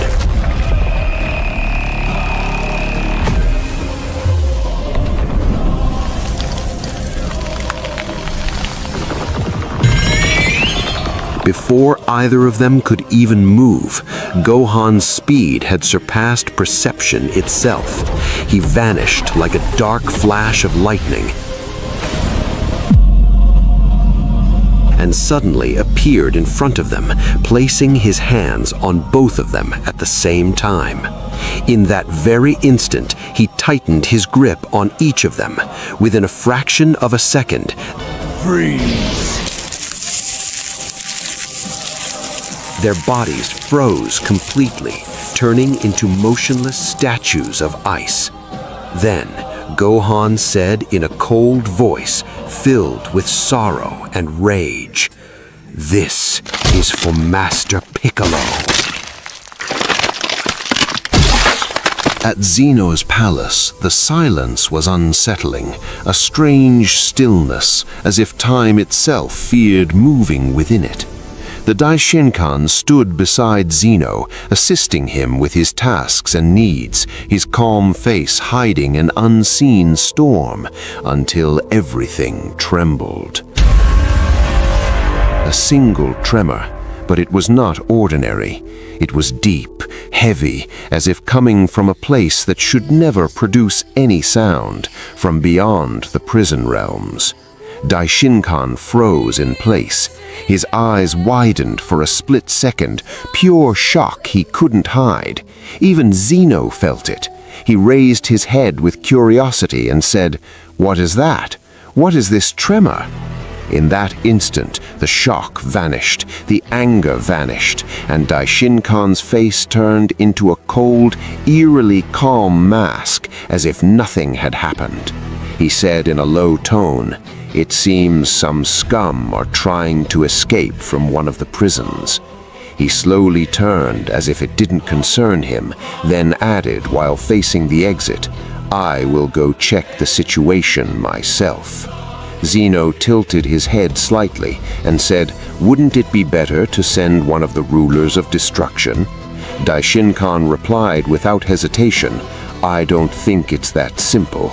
It seems the number is large." Zeno smiled a childlike smile, but his words were terrifying. "All right, get rid of them." Daishinkan bowed respectfully. "As you command, Lord Zeno." He turned and began walking toward the exit, step by step. Then Zeno's voice pierced the silence. "When you return, we will discuss Goku. He's been gone for too long.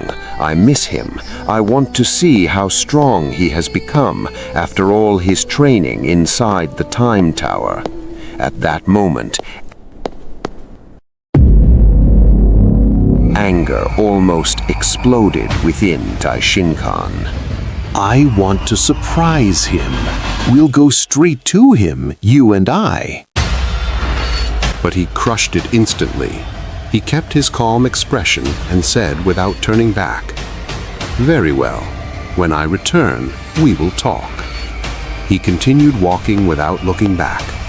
Meanwhile, Zeno chuckled lightly and muttered, Did he just say, "We will talk"? That's strange. Daishinkan left, but this time he wasn't just going to stop a rebellion, he was going to protect a lie. In a single moment, he arrived at the Council of the Rulers and stood at the center. He raised his hand slightly and said one word, "Appear."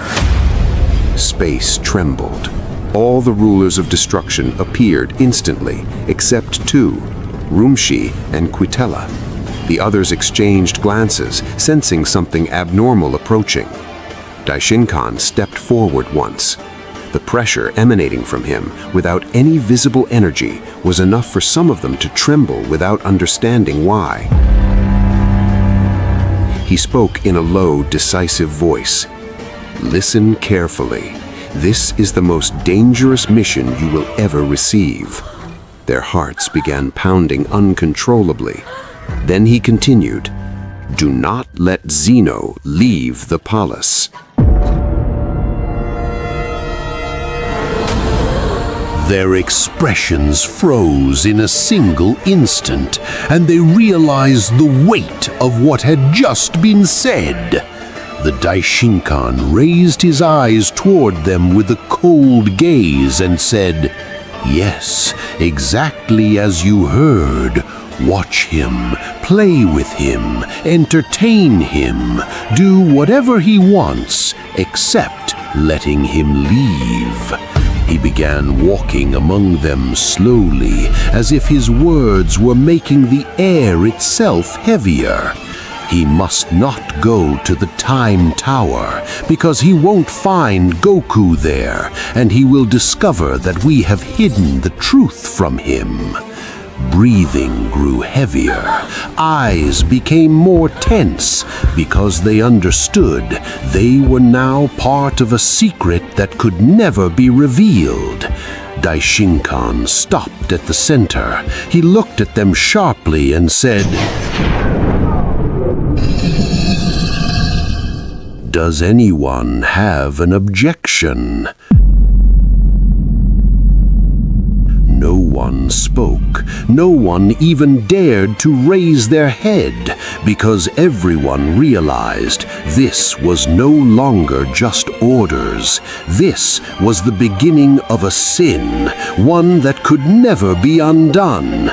In the next moment, Daishinkan vanished without a trace, leaving behind the rulers of destruction, standing in place, hearts trembling, eyes uneasy, because they finally understood what began in the prisons has now reached the heart of Zeno's palace, and what is coming will not be mere chaos, but the collapse of an entire world. The Daishinkan appeared, directly in front of Gohan, outside the prison realms, standing in the void with an eerie calm. His usual smile was drawn across his face, hiding a dark, unseen rage beneath it. Gohan, on the other hand, was the complete opposite. A cold, burning aura, eyes frozen with rage, a body tense like a bomb on the verge of explosion. Daishinkan spoke in a calm tone, as if he controlled everything. "I am the Daishinkan, and I..." But before he could finish, Gohan vanished. In a moment beyond perception, without a single sound,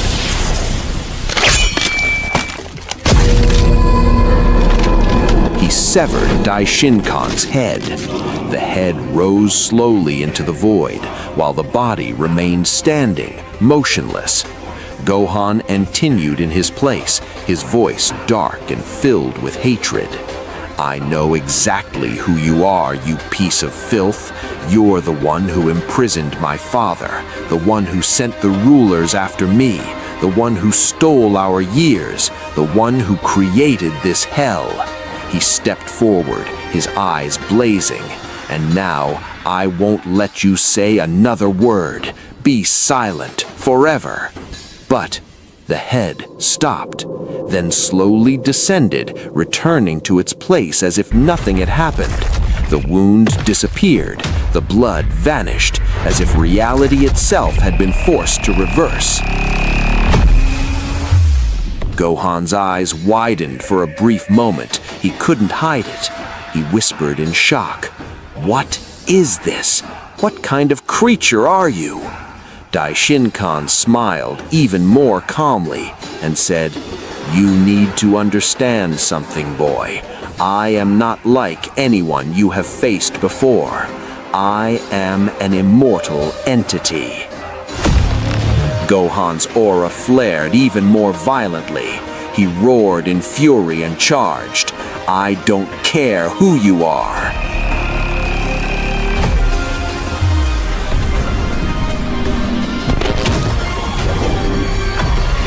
And the battle exploded. Their fists collided, and space itself trembled. Shockwaves spread across the prison realms. Worlds shook as if they were about to collapse. Their exchange of blows was faster than perception itself. Every strike carried true killing intent. Gohan fought like a wounded beast. Daishin-kan fought like someone testing a game.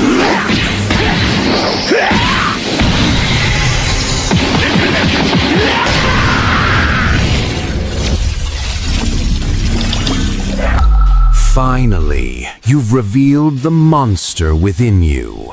This is the true face you and your father have been hiding. Goku, isn't it? Don't you dare speak my father's name, you bastard! And now you look at me with such hatred, as if you're different. But you're not. You're walking the same path you once feared, your father's path. If becoming a monster is the price to kill you, then I'll become your worst nightmare.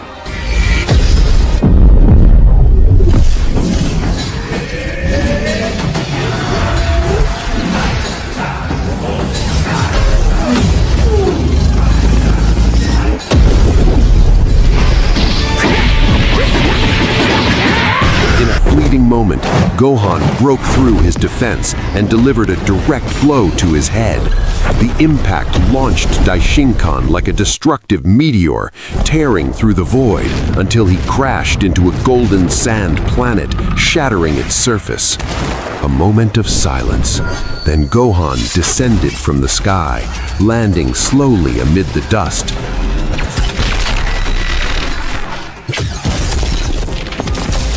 Saying coldly, "Where are you? I know you're not dead." From within the crater, Daishin-kan lay there, his body bruised, his clothes torn. He slowly opened his eyes and said with a faint smile, "What an interesting attack! I didn't expect him to smash my skull."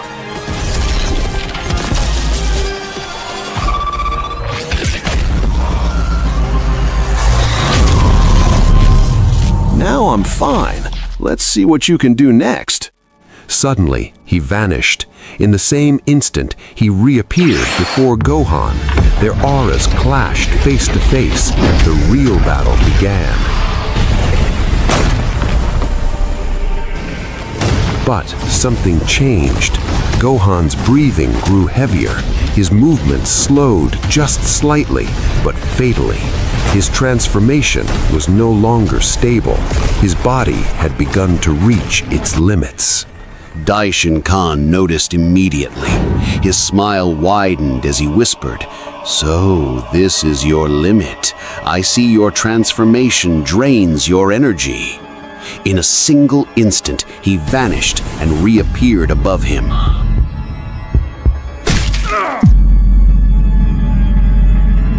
He grabbed him from behind and slammed him into the ground with a force that shattered the planet. Enough! Once, twice, dozens of times, the ground broke apart, rocks scattered, bones began to crack. A scream of pain escaped Gohan despite himself. But he didn't stop.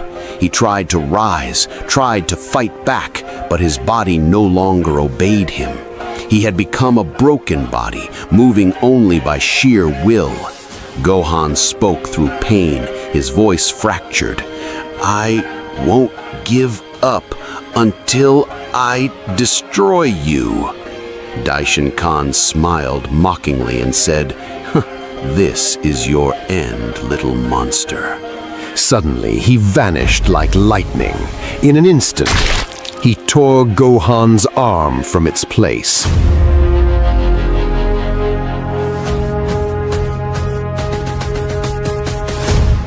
Smiling wickedly, he said, "Do you still think you can fight me?" He stepped closer, raised his hand. A dark purple energy ring formed, spinning slowly like a gate of death.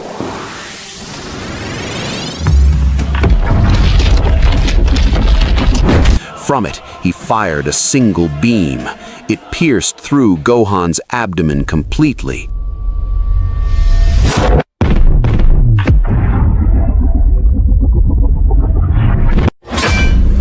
Blood burst out violently. His eyes widened. His body collapsed to the ground, powerless, breathing with difficulty, life slowly slipping away.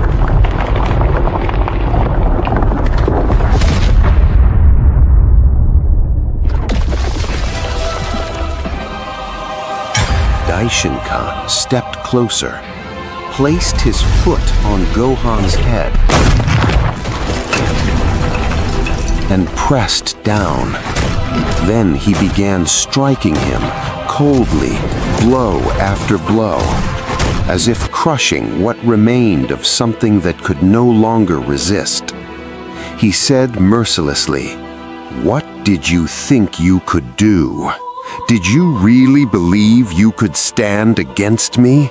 Your place is in prison until death, you little monster." Then he leaned slightly and added in a dark tone, "But you chose to shorten your path." He raised his foot high, ready to crush his skull and end everything. And in that moment, space trembled. A different tremor, heavier, deeper, terrifying. The air itself froze. Daishin Khan's foot stopped. From the direction of the sky, a feeling he had never known before crept into him. Something unexpected. And within that light, a mysterious being appeared.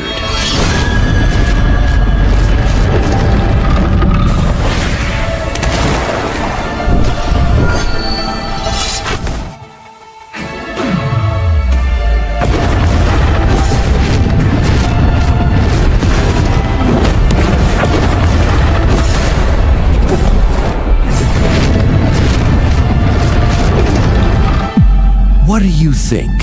Who is this mysterious being that appeared from the sky? And what happened to Goku after he descended into the depths of darkness? The scene begins with a sudden explosion tearing through the golden world, a terrifying energy blast shooting like a meteor straight toward Daishin Khan,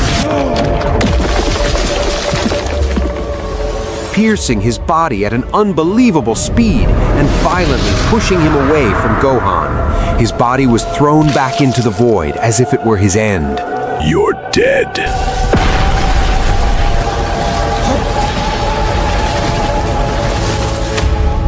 At that same moment, that mysterious person appeared. His appearance resembled Goku to a frightening degree, but his energy was different, deeper, heavier, impossible to measure. Without hesitation, he carried Gohan in his arms. Gohan's body was broken, his breathing uneven, blood slowly flowing. Then he rushed away with terrifying speed, piercing through space, leaving behind a trail of glowing dark energy.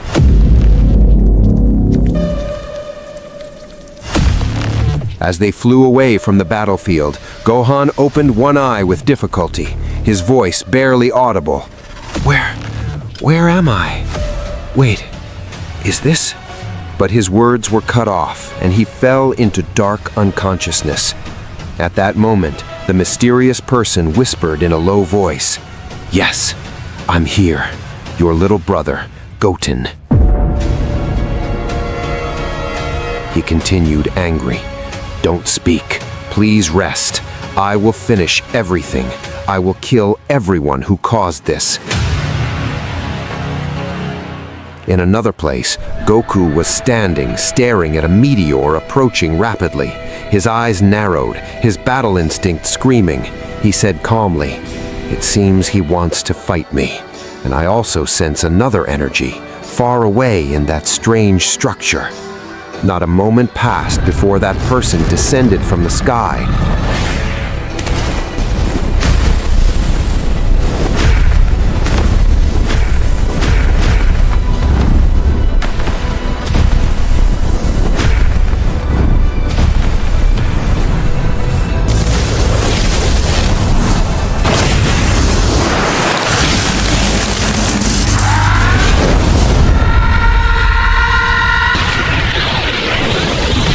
Without a word, his fist collided with Goku's.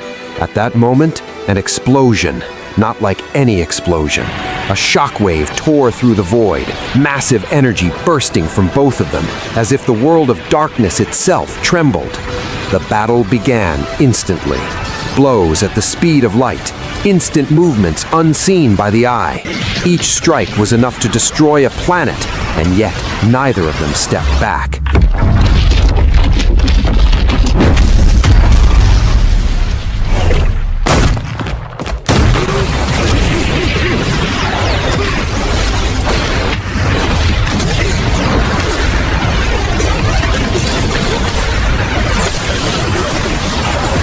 Until suddenly, a voice pierced everything. Stop right there. Movement froze for a fraction of a second. A new entity's voice, its presence heavier than the battle itself. The warrior looked and said in shock, "What is this aura? It's terrifying. Who are you?" The entity smiled and said, Yes, I am the King of Darkness, the ruler of this world, and most likely you felt my aura because it resembles your father's, I believe. I brought this person here to train in our world. I think you are the son of Virkon. Goku replied coldly, with suppressed anger. "You again? Interrupting my fight just when it was getting interesting? And who told you I want to train in your world?" At that moment, something unexpected happened. An energy inside Goku's body began to move. His body trembled. Then another entity appeared.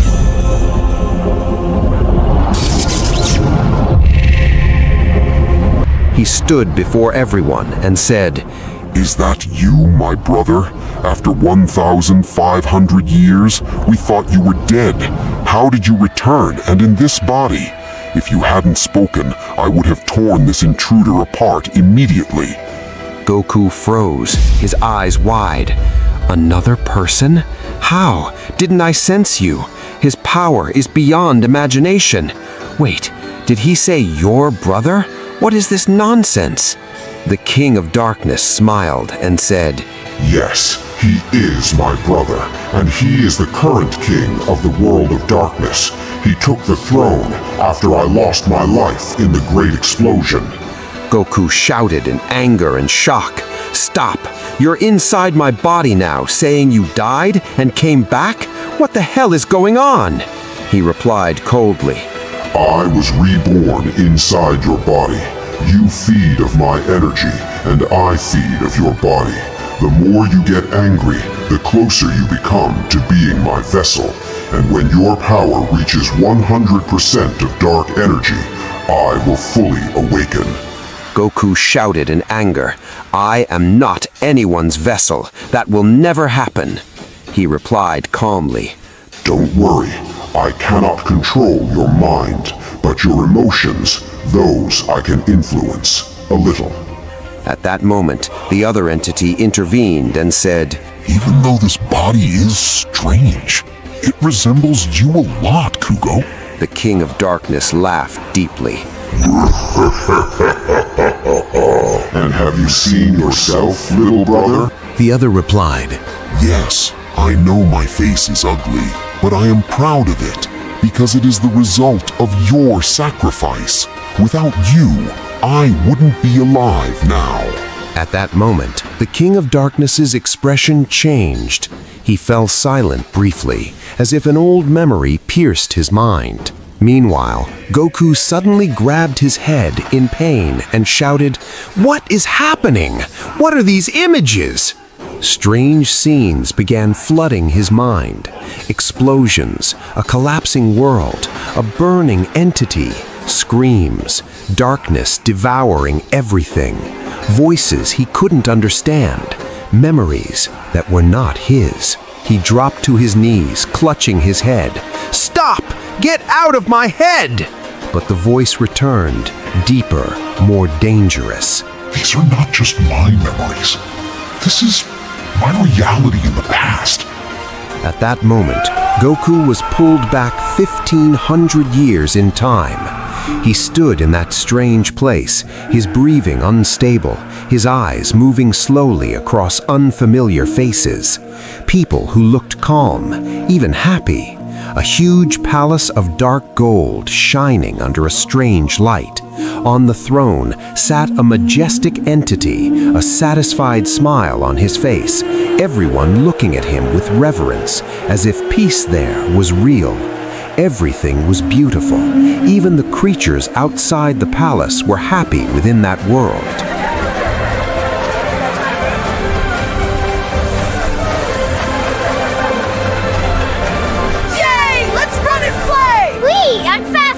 All right, calm down or one of you will fall.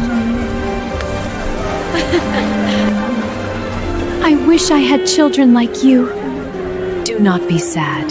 King Kogo loves you, my queen.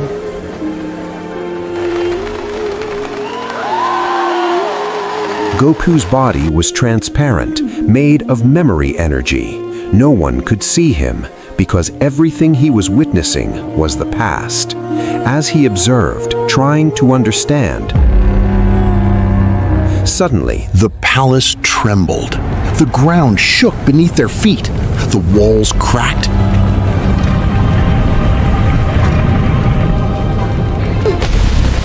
Children, hide in the palace crypts, quickly! Mom, what's happening? I'm scared! No time! Go now! Hurry, the ceiling!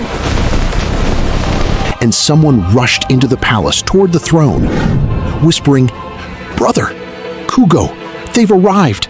The intruders!" The one on the throne slowly raised his head, his eyes narrowing. "Intruders? Impossible."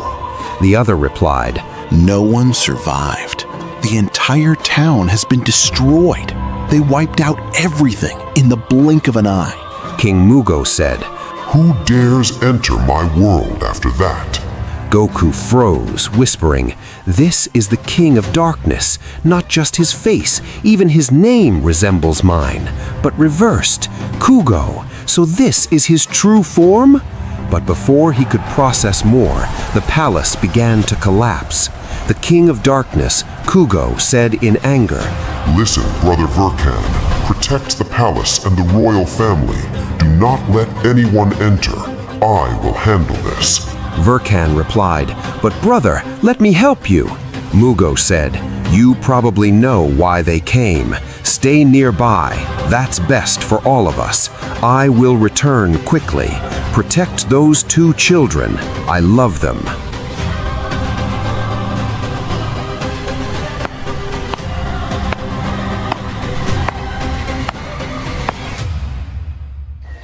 Outside the palace, total destruction, screams, blood, dark energy tearing space apart. The sky itself split open. What was happening outside was worse. Creatures crushed, souls devoured. A scene history had never known. A massacre, annihilation, the end of an entire world in moments.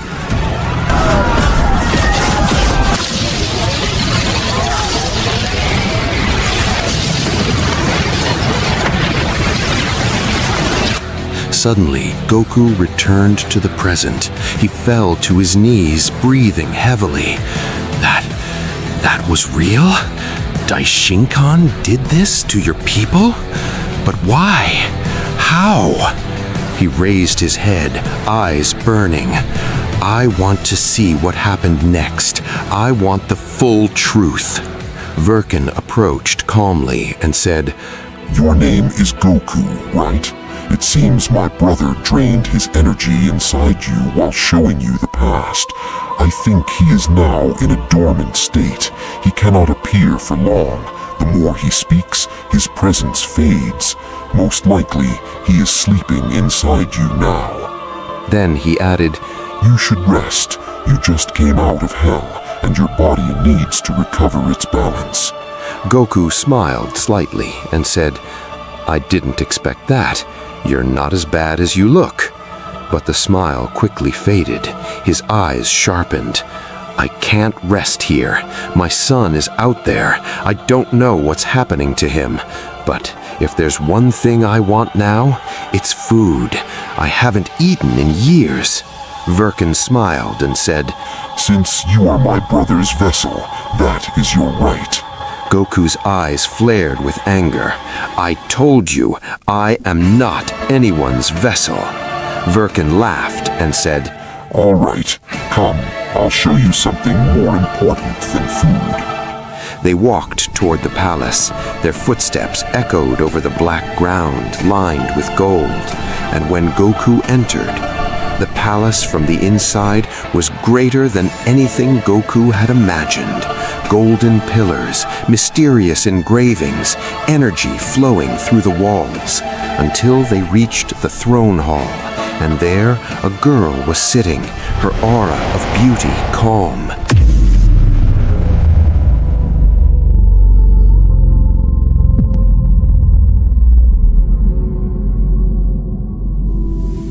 And suddenly she disappeared from her place and appeared right beside Goku, smelling his hair and touching it.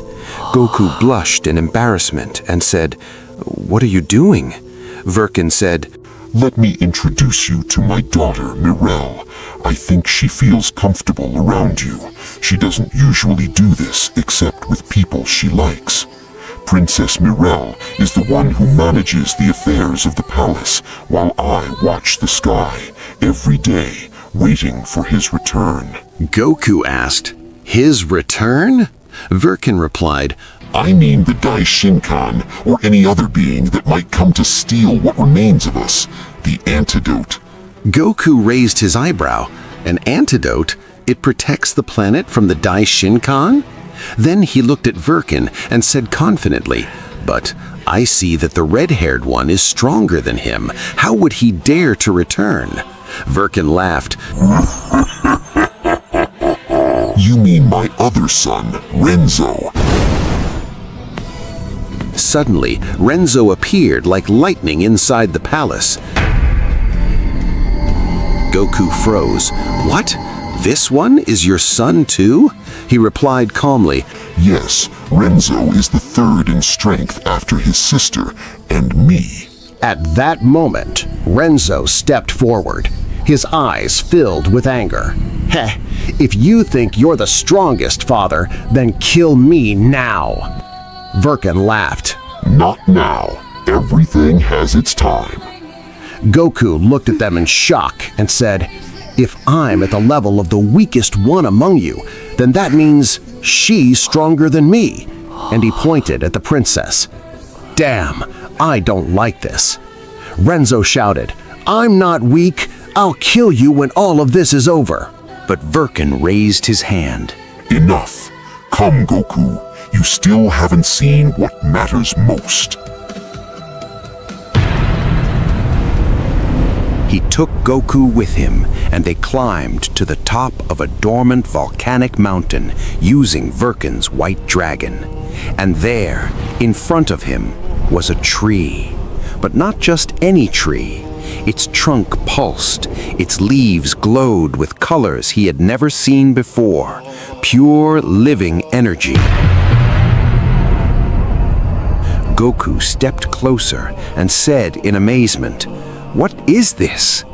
Verkin answered, This is the antidote of our world, the source of our survival, the only thing the Daishinkan couldn't destroy.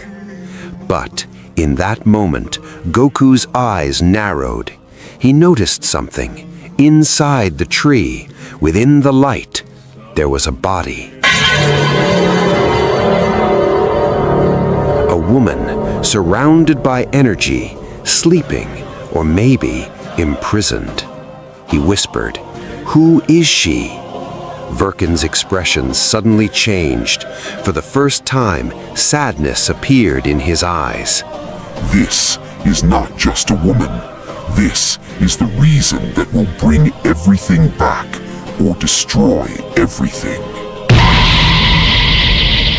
Verkin took a slow breath, his eyes fixed on that glowing tree, then said in a heavy voice, as if it carried centuries of pain, "This is the wife of the Daishinkan." Goku froze in place, shock striking his face. What? His wife? How? Verkin closed his eyes for a moment, then began to speak as if an old wound had been torn open again. When my brother, Kugo, left the palace in anger, he headed straight toward the source of destruction. He thought he would find the Daishinkan and his wife together, but he found the Daishinkan alone, destroying the city, killing the innocent, without hesitation, without mercy. He clenched his fist and continued, "It was a sight unbearable." My brother rushed at him immediately, and the battle began, a battle no world had ever known, a clash that made the sky explode and the floor collapse. Every strike was enough to erase a planet from existence, and yet neither of them stepped back. But I made the worst mistake of my life. I left the palace. I went out to check on my brother, and I left the palace empty. The guards were all killed. The wife of the Daishinkan entered the palace. She knew about the antidote. Hello, girls. Tell me where the elixir of immortality is right now.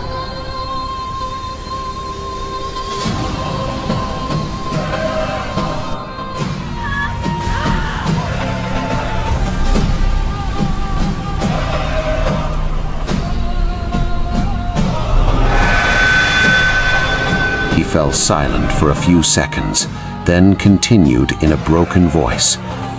When I returned, I found that my brother had won. He was standing there, but he was not the same. His features had changed. His eyes were filled with something I didn't understand. He shouted at me and struck me, saying, "Go back to the palace, now!" But we were too late. The wife of the Daishinkan appeared before us from a distance, holding the antidote. The antidote jewel is made of 2 parts. She gave him one and swallowed the other. And in that same moment,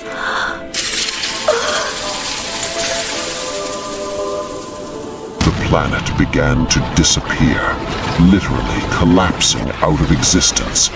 Half of it vanished, as if it had never been created. Verkin's voice trembled. Then the Daishinkan stood up, stronger than before. His body changed. He became immortal, unable to die. As for her, she didn't rise again.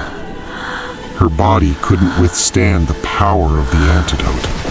But she was smarter than all of us. She used her magic at the last moment and turned into a small plant, this tree, a shield protecting her from extinction, and at the same time forcing what remained of the antidote's power to flow into our planet. Half alive, half dead. That's why we cannot destroy this tree, because it is now the source of life for the planet. He continued slowly. The Daishinkan understood what his wife had done. He realized that she had sacrificed herself in the form of a plant so that he would survive, while she remained there, waiting for a chance to be saved. But the price was devastating. Half of the antidote disappeared, and with it, half of the world. He tightened his fist. Here, my brother became furious, a rage I had never seen before. I tried to stop him. I tried to prevent him from continuing the fight against the Daishinkan, who had become an unbeatable entity, but it was useless.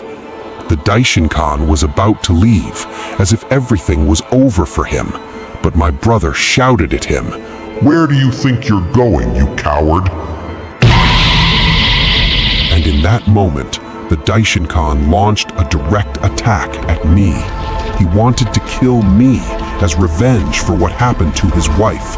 He wanted my brother to suffer by watching me die in front of him. Vegeta fell silent, then said in a low voice, "But my brother jumped in front of me. He took the attack completely. He protected me, and he died. He died smiling, as if that was his choice. He lived as a king and died as a shield." Take care of the royal family.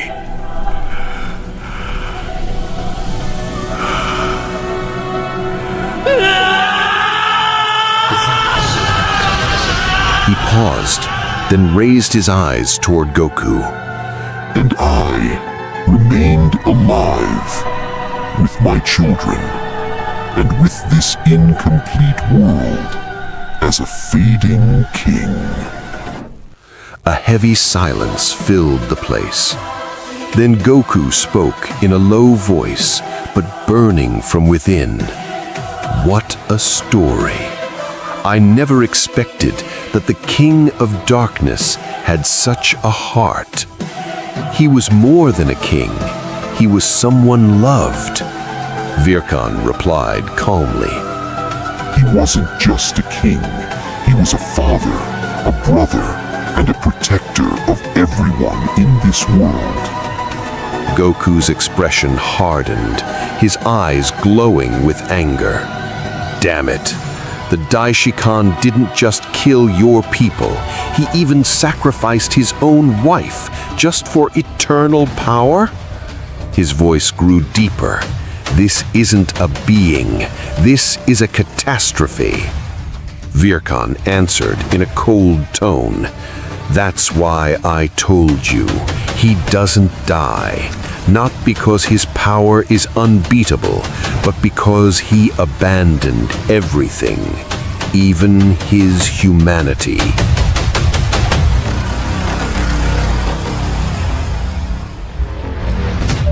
The wind rose around them, and the light inside the tree trembled as if responding to their words.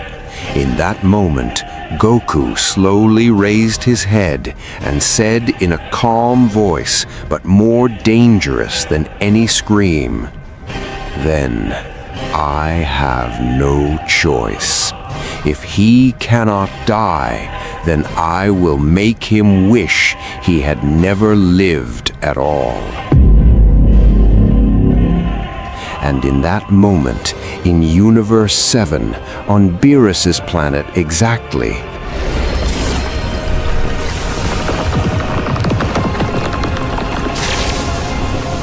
meanwhile, in the prison realms, something unexpected happened. Goku stood before the antidote tree, his fist clenched so tightly that the muscles of his arm trembled, his eyes wandering across the graves scattered across the horizon, as if they were the end of an entire world. Then he said in a low voice, yet filled with anger, "Don't tell me that all these graves I've seen since my arrival belong to the inhabitants of this world." Vegeta breathed slowly, lowered his head for a moment, then raised his eyes with deep sadness and said, "Unfortunately, yes. Almost no one is left, only us and a very small number of survivors. You can count them on the fingers of one hand." He fell silent for a few seconds as he looked at the graves, then continued in a heavier voice. This is what the Daishinkan has done, and this is what you must be ready to face. Goku tightened his fist even more, then said sharply, "Then I won't just stand here waiting. I will crush his skull completely." Virkan looked at him with a sharp gaze and said, "And that's why it's time for your real training." Without hesitation, he let out a sharp whistle, and in an instant, the giant white dragon appeared behind them. The two climbed onto its back and launched at incredible speed toward the palace, the winds raging around them, and Goku's eyes shining with excitement he hadn't felt in a long time.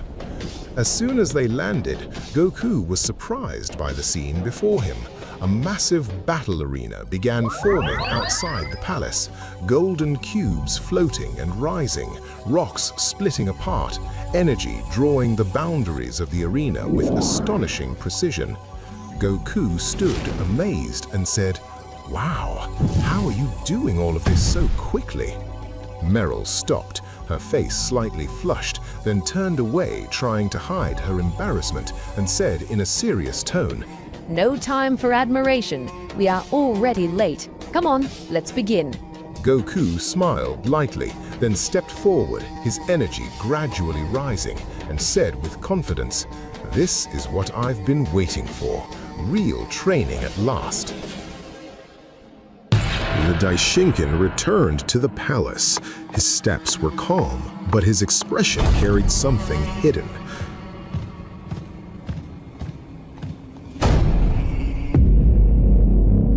Suddenly, he stopped in place as he felt something behind him, something heavy and familiar to him. Then he spoke, "No need to hide." Suddenly, Zeno's two guards appeared directly behind him. The aura in the place changed. The Daishinkan said in extreme anger, "Do you think you can stop me?"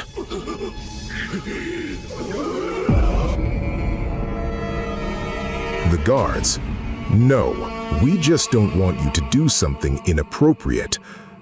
Get out of my way before I kill you both as well." "Yes, Lord Daishinkan." Everything returned to normal, and the Daishinkan continued walking. As soon as he opened the main door, he found Zeno waiting in the center of the hall, his eyes burning with anger. The atmosphere was charged with a heavy energy that suffocated the breath.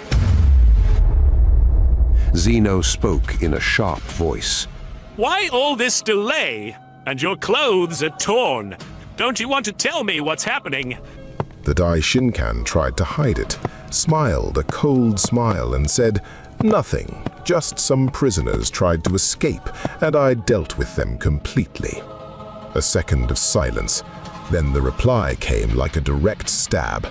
You're lying. The Daishinkan's face froze for a moment. A slight shock passed through his eyes. Zeno stepped forward, his voice becoming deeper. I passed by the clock tower, and I didn't find Goku there. You've been lying to me all this time. Where is Goku? Everything changed.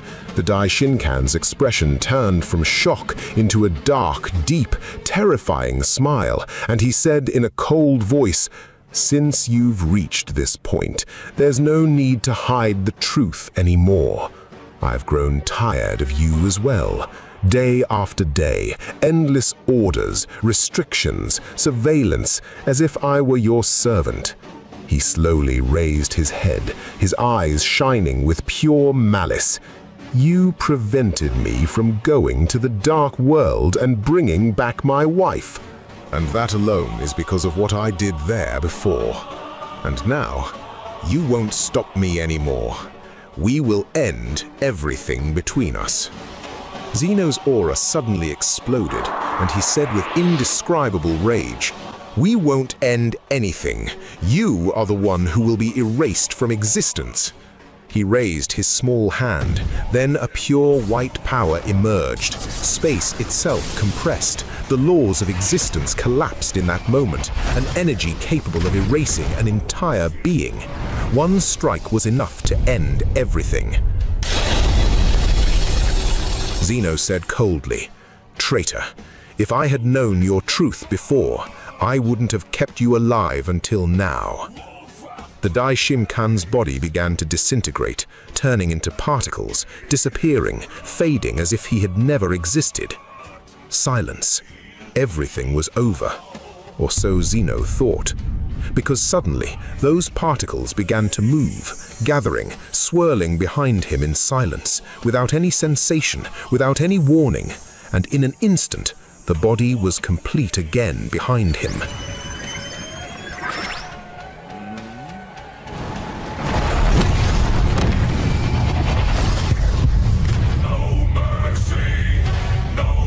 A cold voice pierced the place. "It's over, the era of your rule, you little dwarf." Zeno froze. He couldn't comprehend. He couldn't understand. Zeno said in confusion, How did you return?" And before he could move, before he could think, the Daishinkan's hand had already moved.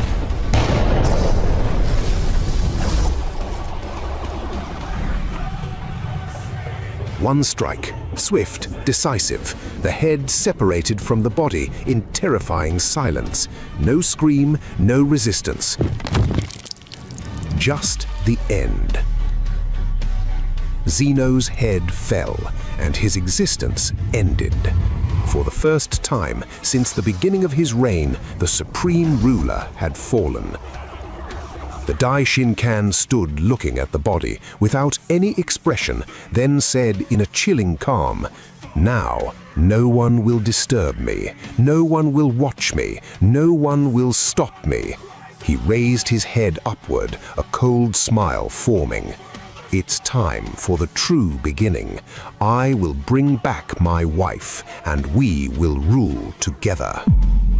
In the dark world, far from all of that, Goku stood in the middle of the training field, facing Princess Meryl. The air around them burned with a dark, dense, and deep energy.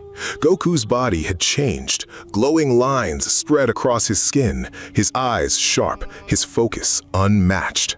He suddenly launched forward. Both of them vanished from their spots and reappeared in an instant. Impact! A black spark exploded between them. Both stepped back, but Goku smiled and said confidently, "Faster, stronger. I feel like I'm finally understanding this power." Meryl looked at him with focus and said calmly, You're using a high level of dark power without losing yourself. That's not normal. Goku laughed. Maybe because I no longer see it as an enemy, but as a part of me.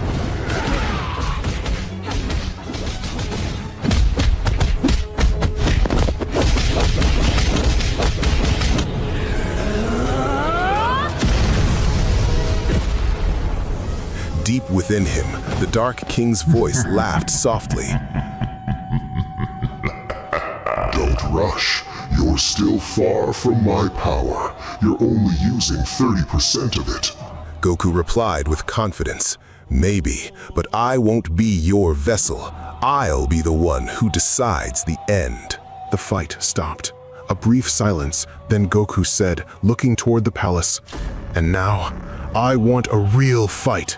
I want to face your father. I want to test my limits." Meryl's expression changed slightly, and she said with a hint of concern, "I don't think he would want that." But before she could finish, the world trembled. A massive wave of energy crossed the sky. Even the color of darkness itself changed. Something had awakened.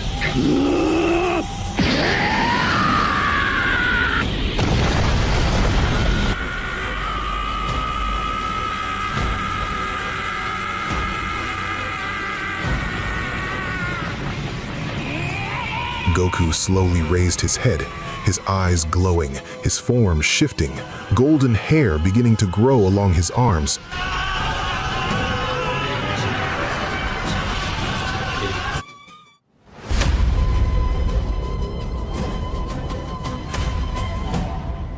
said in a low voice, "This energy, it's making me tremble with excitement." The Dark King's voice inside him became serious for the first time. I think it's time to stop your training, Goku. What's coming now is far more dangerous.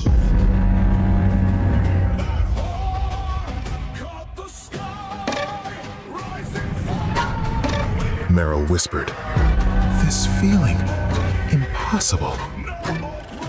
And in that moment, Virkin suddenly appeared in the sky above them, his voice shaking the very space. "Goku, I think I arrived just in time. You need to prepare. The Daishin Kan has broken free from all limits. He killed Zeno, and he will most likely come for us, precisely to free his wife."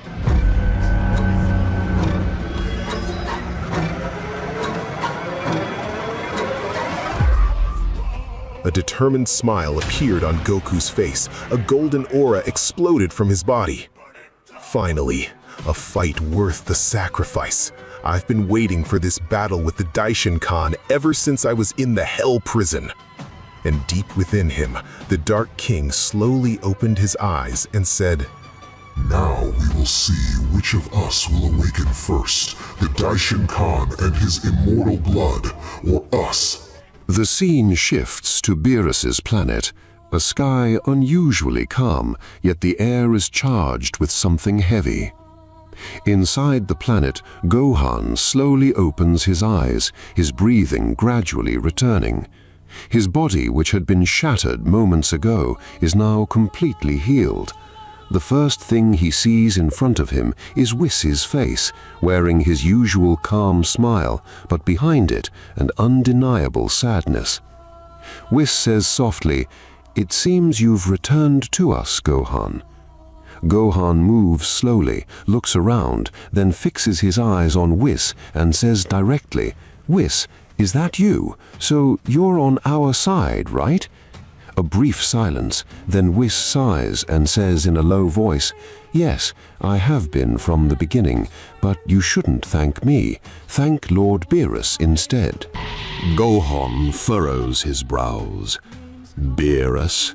Whis continues, "Yes, him. He is forced to fight on the Daishin Kan's side, not because he wants to, but because he has no other choice."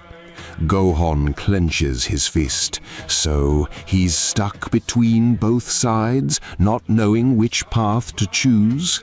Suddenly, Gohan's eyes widen, as if he remembered something important. "Wait, the one who saved me, where is he?" Before he could finish, a voice came from behind him, a familiar voice, but stronger, deeper. "I'm here. Glad you're still alive, brother." Gohan's body freezes, slowly. He turns around, his eyes unable to believe what he sees. In front of him stands Goten, but not the child he remembers. A taller body, defined muscles, a heavy aura surrounding him, eyes filled with strength and experience. Gohan says in shock, "Goten?"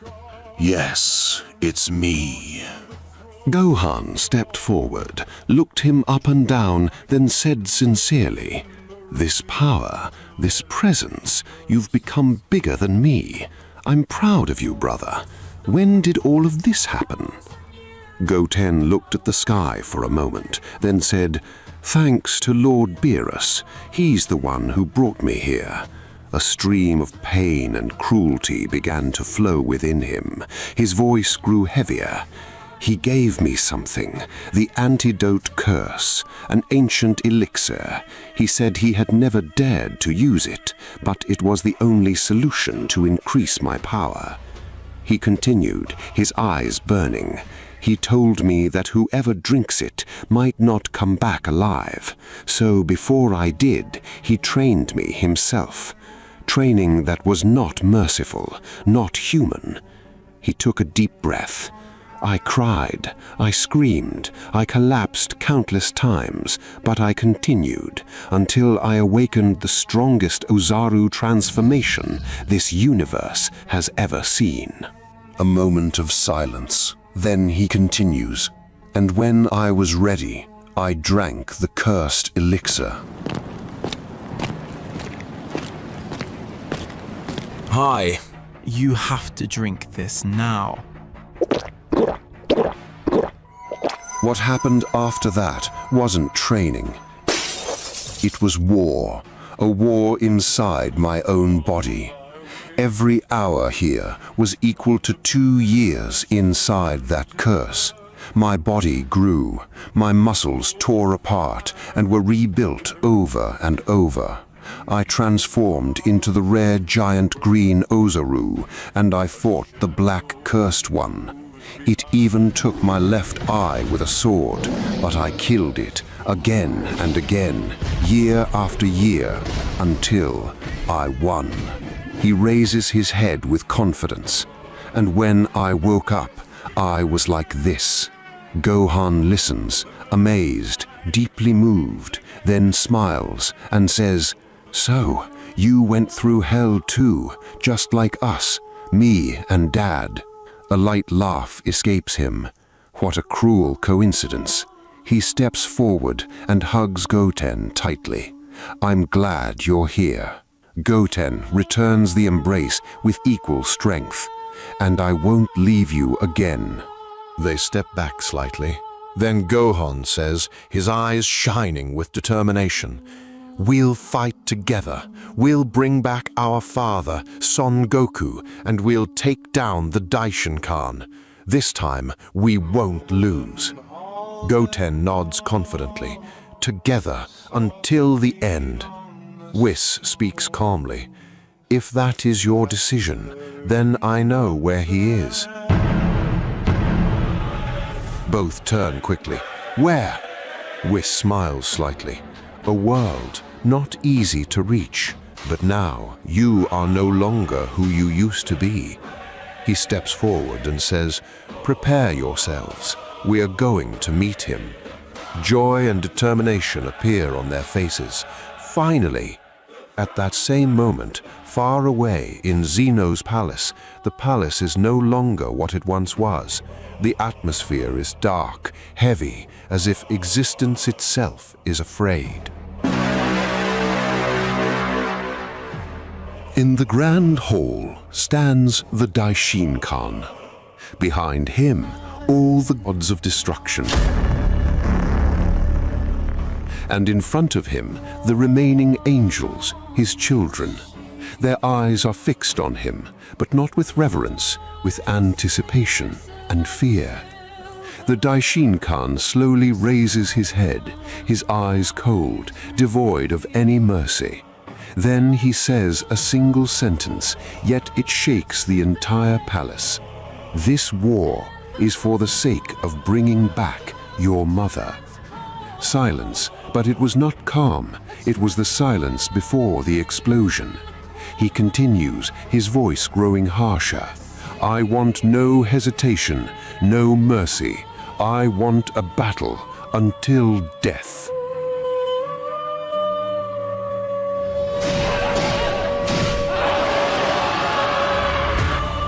Goku stood in the middle of the battlefield in his new magical instinct form. Meryl stood before him, breathing heavily for the first time since the training had begun. Verkin, who had just arrived, could barely calm his heart from what was coming.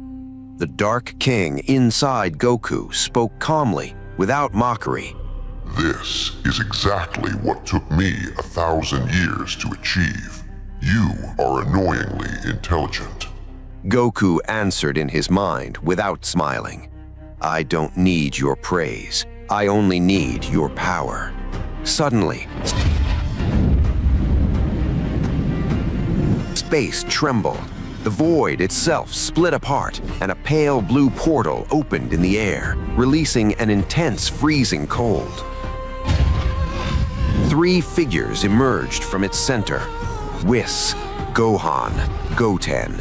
Goku completely froze. He didn't move. He didn't speak. He only stared. Gohan, the thin young man who had abandoned fighting, now stood before him with the body of a warrior, a cold and frozen aura surrounding him. Gohan himself was the reason an unbearable icy chill spread across the dark world the moment they arrived, and his eyes carried years of frozen hell. Beside him stood Goten, whom Goku had last seen before entering the final tournament and being imprisoned, and now he stood nearly as tall as him. A few moments earlier, on Beerus's planet. So this is how you obtain your new transformation. I can see it's very powerful, but it still won't reach my level yet. Show me what you've got. When all of this is over, I want to fight with you, Brother Gohan. Don't get ahead of yourself, Goten. So, you want to see true power.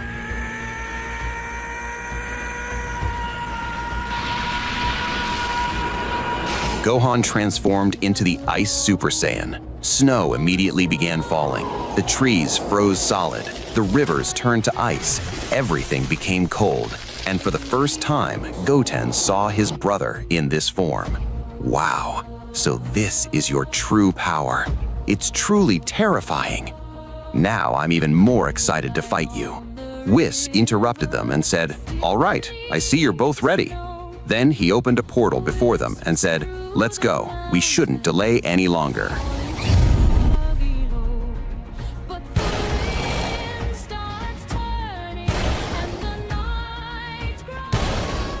Back to the present time, Goku spoke in an incredibly low voice, barely audible. "Gohan, Goten." The three landed on the ground.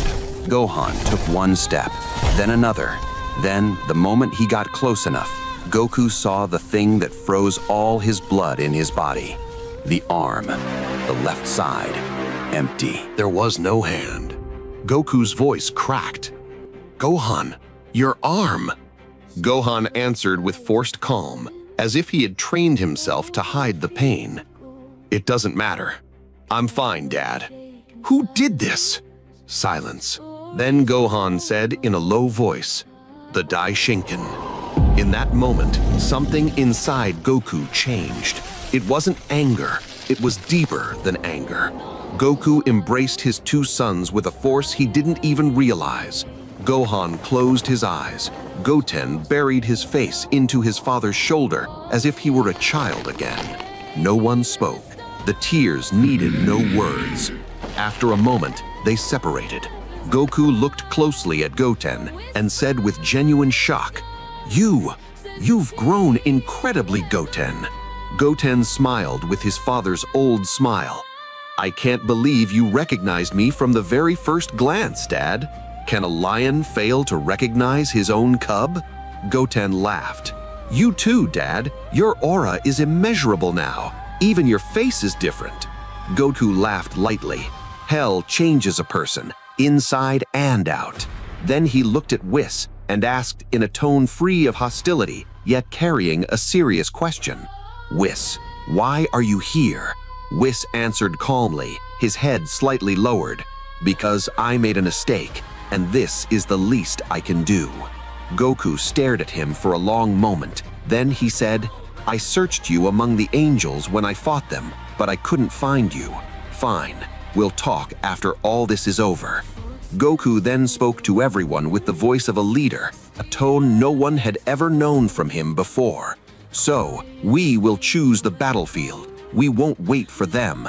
If the Daishinkan comes here, then he wants the elixir. That means your planet is in danger." He said those words while looking directly at King Virkhan's face. Then he continued, "And that means his wife." Virkhan interrupted him with a sharp look. "Yes, and that's what gives us an advantage." "What advantage is there in your world being in danger?" Virkhan answered coldly. "Because he won't destroy the tree. He won't destroy the planet. He doesn't want to kill her. He wants to reclaim her, which means he will restrain himself somehow in battle because of one thing only, his wife, and that alone is enough." Goku fell silent for a second, then said, "Then the war will happen here, in the dark world." A voice interrupted him. Renzo arrived like lightning, looking at everyone with familiar contempt. "Are you all going to trouble yourselves by asking my permission? This is my planet too." Goku looked at him, then smiled. "I don't need your permission, but I do need your strength. Will you help?" Renzo laughed sharply. "One day I decided never to help anyone, but the Daishinkan is an exception." He clenched his fist. "He's the one who killed my mother and nearly killed me and my sister, and killed the Dark King, my uncle who lives inside you." Meryl, away from the discussion, stared at Goku with calm eyes that seemed to read him completely, as if she could see something the others could not. She whispered in a voice only Goku could hear. You know the Dark King will try to awaken at the peak of the battle, right? Goku answered in the same low voice. "I know." And what will you do? He stopped for a moment. Then he said, "I'll use him without letting him use me, even though I know his rage surpasses my abilities. But you can already see the result of two powers combined." Meryl looked at him with something in her eyes, not just admiration, but genuine fear. But she said nothing. Suddenly, something deeper and heavier interrupted everyone. The boundaries of the dark world shattered. Outer space itself tore apart. Not one portal, but hundreds, thousands. They opened all at once like wounds in the fabric of existence. And from every portal emerged an angel. From every angel came overwhelming energy. Then came the referees of destruction, one after another. Their faces did not show confidence alone, nor fear, but something even more terrifying than death itself. And not only that, Supreme Kais from different universes arrived as well, both the new ones and those who had retired from ruling, the elderly and the young, their assistants and the guardians of the universes, all came to this war under the command of one being stronger than all of them and more terrifying than any of them. Finally, space itself stopped trembling. And then, that person appeared, the Daishinkan. But he was not as he once was. His body was completely healed as if he had never fought before. His eyes carried no mercy, which left Gohan and Goten shocked because they were the last ones to fight him. A second of silence passed. Then he spoke with a single voice, hidden and deep like the trembling of the earth as he inhaled the wind. "I smell my wife." Virkon's voice echoed. "They've arrived. All the referees of destruction. The angels are beyond counting, and the Daishinkan has changed. This power is far greater than the last time he was here. I can't even measure it." Goku stood up. He looked at his sons, at Whis, at Virkon and his children. Then he spoke calmly, as if talking about the simplest thing in existence. "All right, let's go."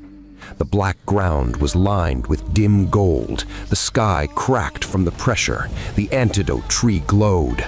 On one side, Goku stood at the front. Beside him were Gohan and Goten. Behind them stood Whis, Virkon, Meryl, and Renzo. Only a handful, yet they carried the weight of existence itself. On the opposite side, an endless army stretching to the horizon. There was no speech, no declaration of war, only this: the Daishinkan took one single step forward, and everything exploded.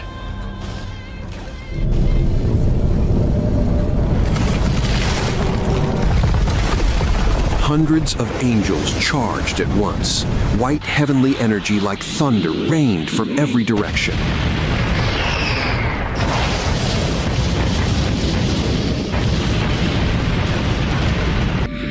Goten stepped forward confidently. He transformed, the giant Ozaru transformation, but this time fully under control. A gigantic body with burning red eyes. One strike from his hand erased an entire line of angels. The earth split apart. The shockwave smashed into the army and forced it to reorganize.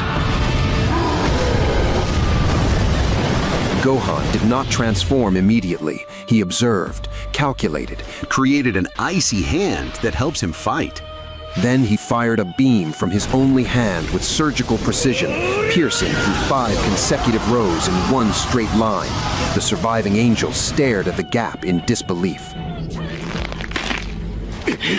Whis moved calmly, as if he were not fighting, as if he were walking through a garden. He touched an angel's forehead, and the angel collapsed. He sent a wave with his fingers and froze an entire row. His face showed nothing, but his eyes carried the weight of every mistake he had ever made. Verkin, Renzo, and Meryl fought together as a perfectly synchronized team, their bodies moving in near silence, as though they had trained for this day for 1,500 years with desperate anticipation, because they had.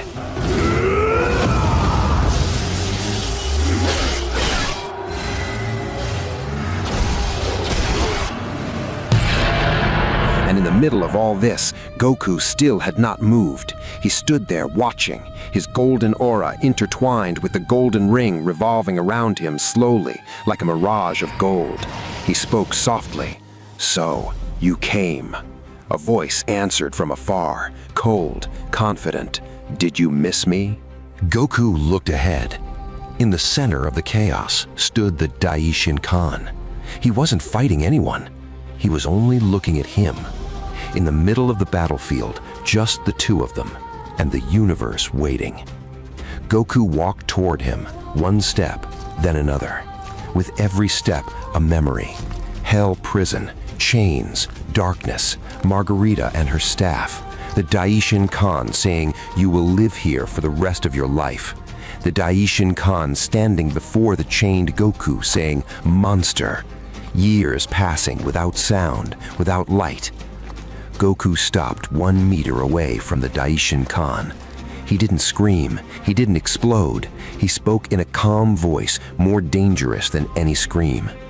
How many times during those years did I wonder if I would ever escape and stand before you like this?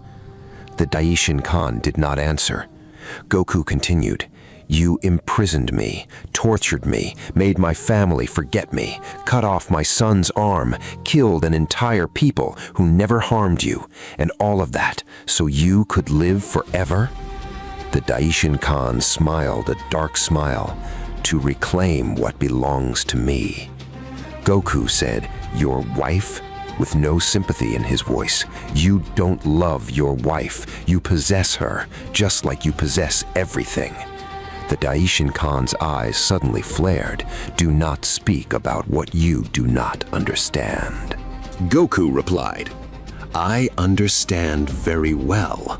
A man who loves his family does not destroy worlds for them. He saves them. You don't know the difference." From afar, Gohan finally saw the Daishin Kan face to face for the first time since that night. Garosh. He looked at his missing arm. His body trembled. Goten noticed and placed his hand on his brother's shoulder without saying a word. Gohan spoke in a restrained voice. "Patience. His turn will come."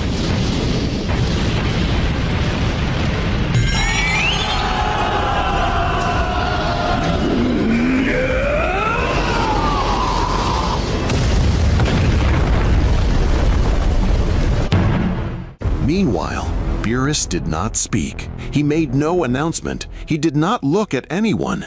He simply moved forward to the other side where he stood before all the destruction rulers.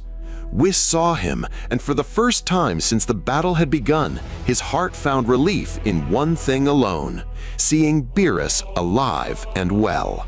Then, something unexpected happened. Beerus charged toward the destruction rulers as if he were releasing entire decades of suppressed anger, not as a destruction ruler carrying out his duty, but as someone who knew this was the last chance to be himself. His second strike, 3 rulers of destruction were sent flying by the overwhelming force of his Hakai energy. The entire army of angels trembled. Ruler Sidra said while shaking, "Beerus, you're a traitor, but since when?" Without even turning around, Beerus replied, "I was never with you from the beginning."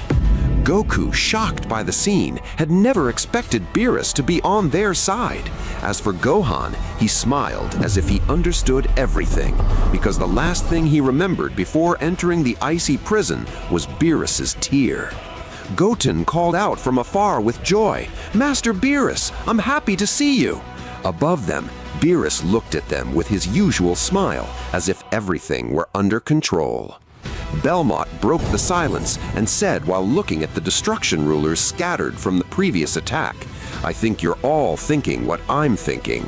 The rulers exchanged confident and arrogant looks, as if they understood one another without speaking. Little by little, the rulers began moving closer together, their energies intertwined like ropes of fire, melting into one another. Beerus noticed it early, and he understood. No attack and no strike would stop what was forming.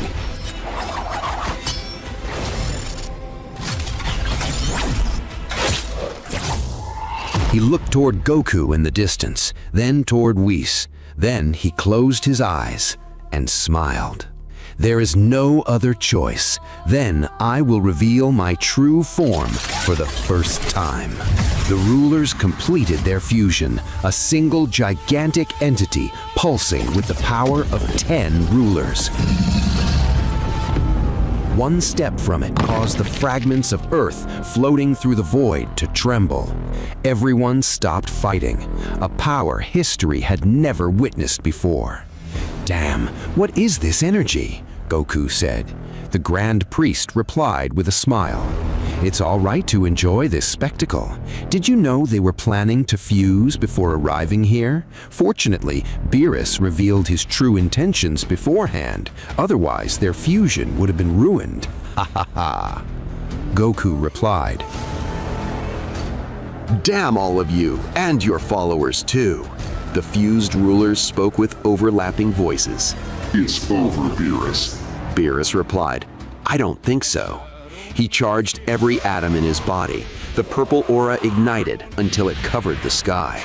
Whis shouted from afar, "Beerus, don't do this!" He did not listen, or perhaps he heard and chose not to listen. Then Beerus revealed his strongest form, the Supreme Pharaonic form. Although the body becomes smaller and the appearance changes, this form drains the user's energy until death itself. The fusion said, "So you really were hiding your trump card?" Beerus replied, "No, I was hiding my transformation until the day came when I could kill all of you. You always hated me because I was stronger than all of you, but even with your fusion, you will never surpass me." Then the greatest battle among rulers in the world began.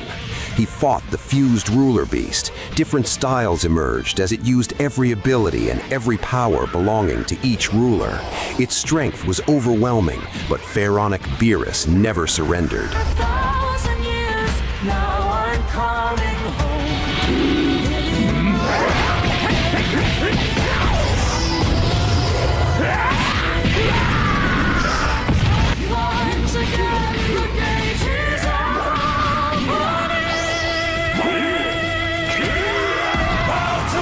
Eventually, Beerus began to feel exhausted. Whis noticed it. Deep inside, he suffered because the moment Beerus transformed, he understood everything. Then Beerus made the greatest decision, the decision of a hero, the decision of Beerus's sacrifice. He seized the fusion tightly and began slowly charging his energy as if creating a self-detonation.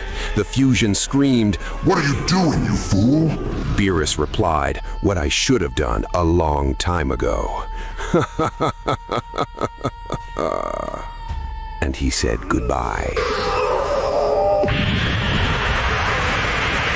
Then the heavens exploded.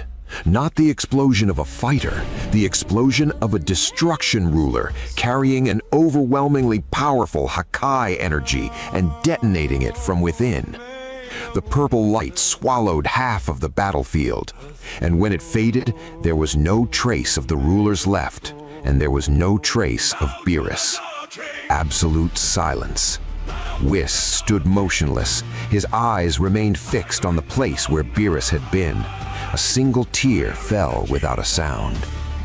Goku saw the scene from afar. He stopped for a second, stared into that empty space, then quietly closed his eyes as his anger intensified. Beerus. Meryl spoke softly, as if talking to herself. What an invincible warrior. Renzo said nothing, but his fist tightened until blood flowed from his palm. At that same moment, everywhere on Earth, memories began to return. Entire families suddenly froze. Friends looked at one another in astonishment. One name returned to everyone's mind: Son Goku.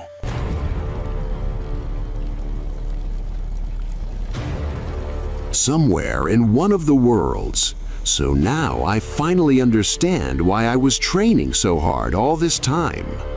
The man looked around in shock. Countless creatures lay dead in a gruesome scene. It descended and began walking through the field of corpses. He frowned and said, "Oops, was I the one who did all of this?" A new form. I can feel a power unlike anything I've ever felt before. I wonder where I got these clothes. They look magnificent. Oh, I'm holding a strange staff. It's emitting some kind of magical energy. I wonder how much time has passed. I can't remember anything. Suddenly, something caught his attention. He looked at his reflection in a pool of blood and said, "A new transformation, overwhelming power, and battle armor that never wears out. I don't think anyone is capable of defeating me." He touched the magical staff, and it immediately revealed the location of the war. So that's how it works. I need to leave at once. I just hope I'm not too late.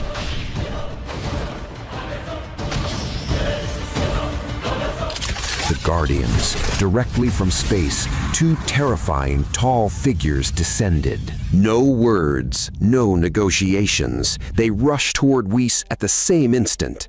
Whis saw the Guardians approaching. He raised his hand and released a defensive wave, but they pierced through it as if it were air.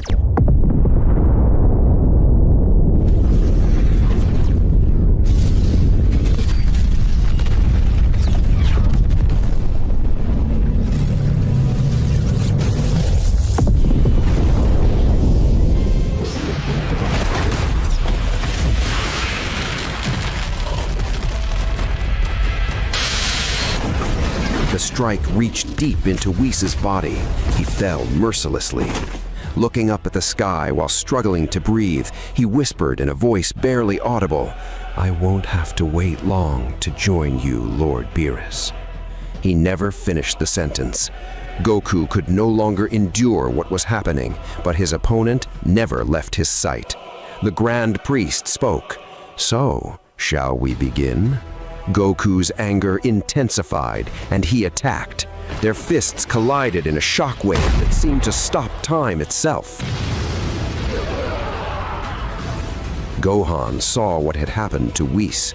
He immediately unleashed his power, his strongest transformation. A blue aura erupted around him. The two Guardians turned toward him and launched a relentless assault. A combined strike sent him flying 20 meters away. But he returned as if nothing had happened. Gohan fought with an exhausted body and a burning spirit. He resisted every blow with everything he had left until the decisive moment arrived. Guardian 1 said, "I think it's time." Guardian 2 replied, "Yes, brother." It was a single attack.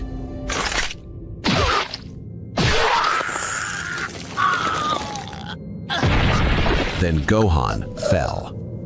Goku was still in the middle of his battle against Daishinkan, and in a single moment, Daishinkan threw Goku aside and moved away. Then Goku saw his son falling. He did not run. He did not scream. He froze. Using instant transmission, he appeared beside him. Gohan was still breathing. His eyes remained open, looking at his father. Gohan spoke with a broken voice. "Father, take care of my wife Videl and my little daughter." Goku answered in a shattered voice, filled with tears. "Don't say that. You're the one who will take care of them yourself." Then Gohan's eyes closed. The scream that came from Goku was not a sound. It was a blind wave of energy that hurled both Guardians 100 meters backward and split the ground beneath them. It was as if he had released every last particle of effort he possessed. He remained beside Gohan, looking at him, as though a part of himself had died with him. Daishinkan, with terrifying calmness, walked toward the tree mountain that stood near the battlefield. He was completely confident in his victory in the war, as if granting extra time before resuming his battle with Goku. He looked toward his wife inside the tree and said while gazing at her with longing, "Now it is over. We will return home, my wife. Just wait a little longer." Virkan saw everything. He saw Gohan, he saw Whis, he saw Goku standing there without a soul, and he saw Daishinkan walking toward the tree without anyone stopping him. So he decided to follow him. He charged toward Daishinkan with all the energy in his body. The ground beneath the point where they would collide cracked from the pressure. The impact shook the entire planet. Daishinkan stopped. His eyes narrowed as he looked at Virkan. "You have improved." Virkan replied, 1,500 years of waiting for revenge for my brother. Did you expect me not to improve? No, I have become the strongest creature of darkness." But Daishinkan suddenly closed his eyes and said, "Despite all the power you have attained, your death is inevitable." Suddenly, a massive explosion erupted where they stood.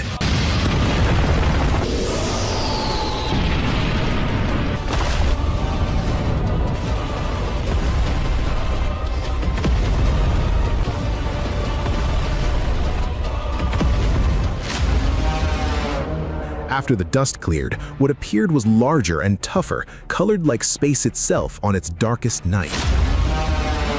His face was no longer a face, it was a living armor. Daishinkan had transformed into his terrifying form, drawing upon his immortal energy. He looked at Virkan, who had been thrown to the ground by the force of the explosion, with something resembling genuine respect in his eyes. "You forced me to do this. I have never transformed into this form before in my life." With the speed beyond time itself, he grabbed Virkan by both shoulders. There was no time to react. One tearing sound, then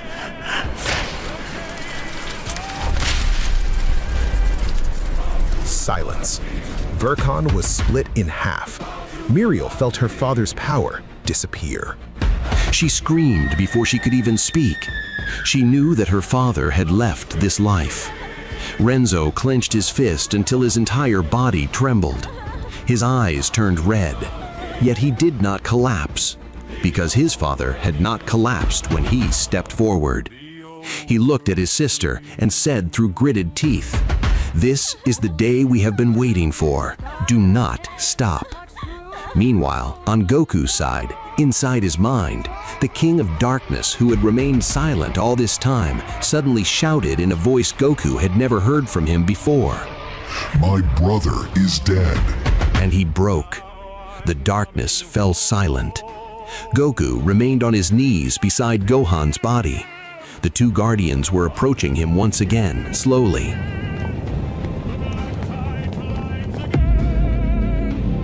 Daishinkan continued walking toward the tree. Verkin's body lay on the ground divided into two pieces, and the entire world was burning. Goten lowered his guard after his brother's death. Thousands of angels rained blows upon him while he was barely conscious, bleeding, exhausted, not even trying to stand and fight. His legs no longer obeyed him. His eyes slowly began to close. The war now belonged entirely to Daishinkan. Goku had lost his will. He did not move. He did not fight. Whis was dead. Beerus was dead. Gohan was dead. Verkin was dead. And near the tree, Daishinkan looked down upon his victory from above, as though the war had already ended in his favor.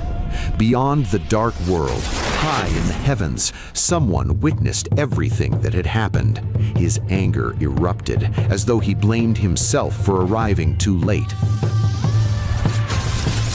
On the battlefield, Mariel rushed forward without thinking, despite the shock of losing her father. She pushed the Guardians away from Goten and knelt beside him. Her hand rested on his chest. Her energy flowed into him, trying to stop the bleeding. "Leave me, to die," Mariel answered through tears. "Be quiet. I lost my father too. At least fight for what you still have left." As she said those words, she glanced toward the broken and shattered Goku. Energy continued flowing into Goten. His eyes began to close. "No," Mariel said, her voice filled with genuine fear. "Look at me. Don't close your eyes." Goten slowly opened his eyes.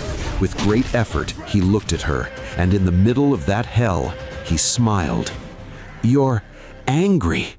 "Of course I'm angry." Tears fell from her eyes without her even realizing it. "Because you don't know your own worth." She poured every last bit of her remaining energy into him. The wound slowly began to close. Suddenly, the sky of the dark world split apart. Something pierced the realm through its own power. It did not ask space itself for permission. A figure descended from above. His aura radiated an energy the dark world had never witnessed before. In his hand was a staff resembling those of the angels, yet far stronger and far stranger. He landed in the center of the battlefield. Everyone stopped. The Guardians, Muriel and Renzo, even Daishinkan halted after a single step. He looked at the newcomer. Then he spoke with the first spark of genuine interest he had shown since the war began.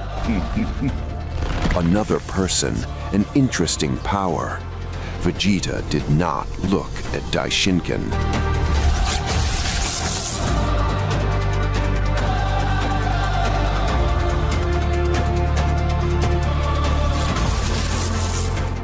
The silence dominated the battlefield, a heavy silence that pressed on existence itself, as if the entire universe was waiting for the end. Gohan was lying motionless on the ground. Whis' breath had vanished along with the cold. The angels were in a state of shock unlike anything they had ever experienced before.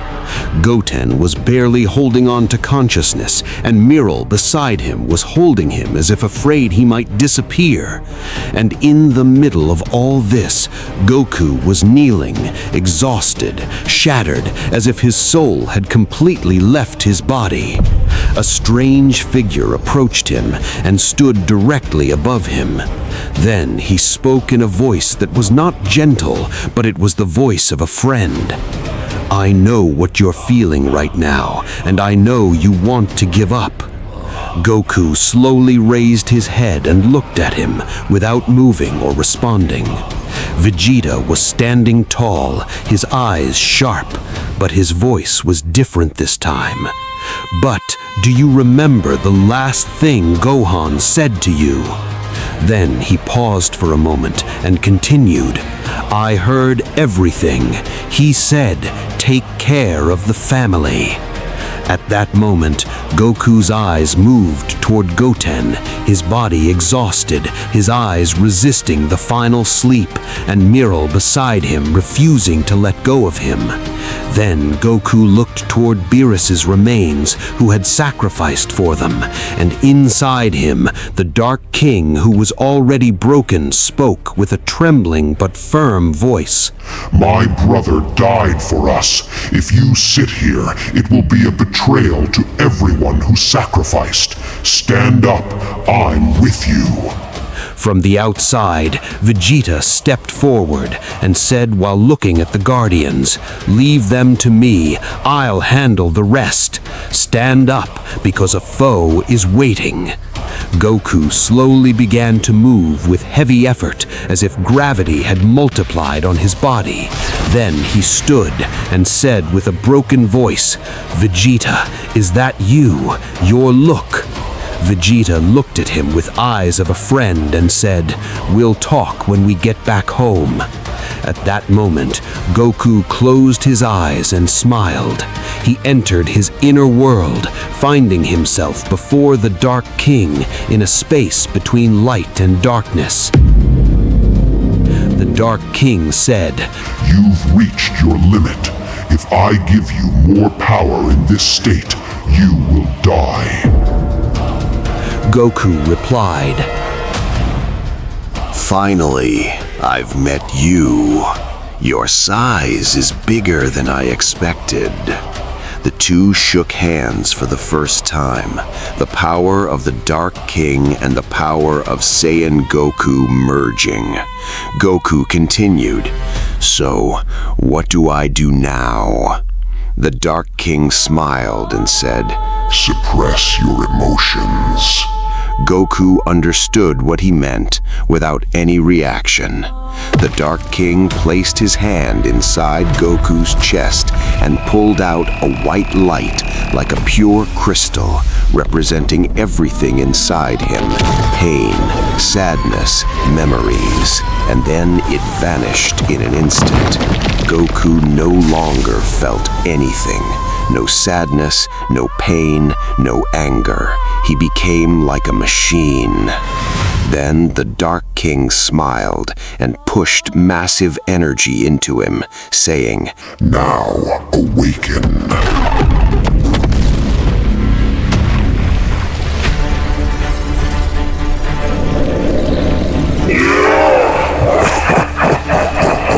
Goku opened his eyes and returned to reality. A terrifying energy exploded from his body, 70% dark power combined with the mystical instinct. The angels froze in place. Miral didn't understand what was happening. Goten couldn't comprehend how his father was standing again. And Renzo, holding two of the Hakaishian, suddenly stopped and said, "What is this?" And then he laughed. "Is this the same idiot who came down to our planet and fought me?" Ha ha ha ha ha. Vegeta smiled and said, "We'll fight when we return, Kakarot." And then he rushed toward the two Guardians and used his new staff once, bringing down a small planet from space that crashed into them.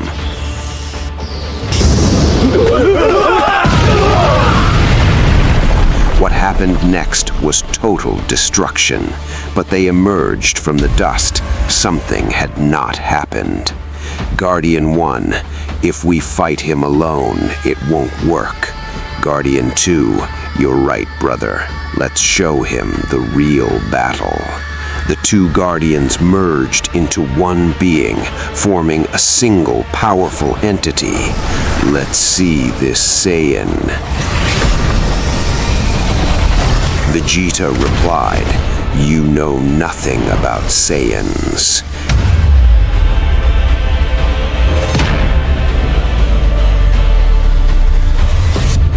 And the battle exploded.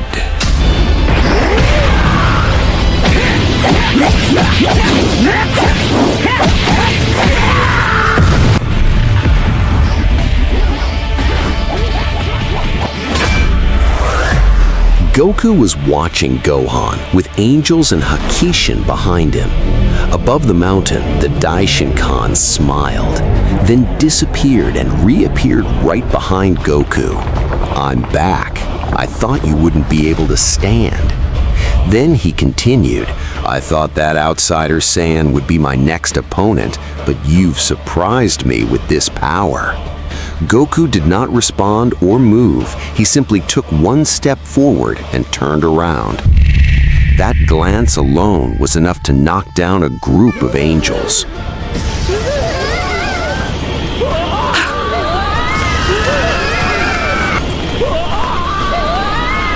The Grand Priest's expression changed, and he said, "Move out, attack that green Saiyan and that girl."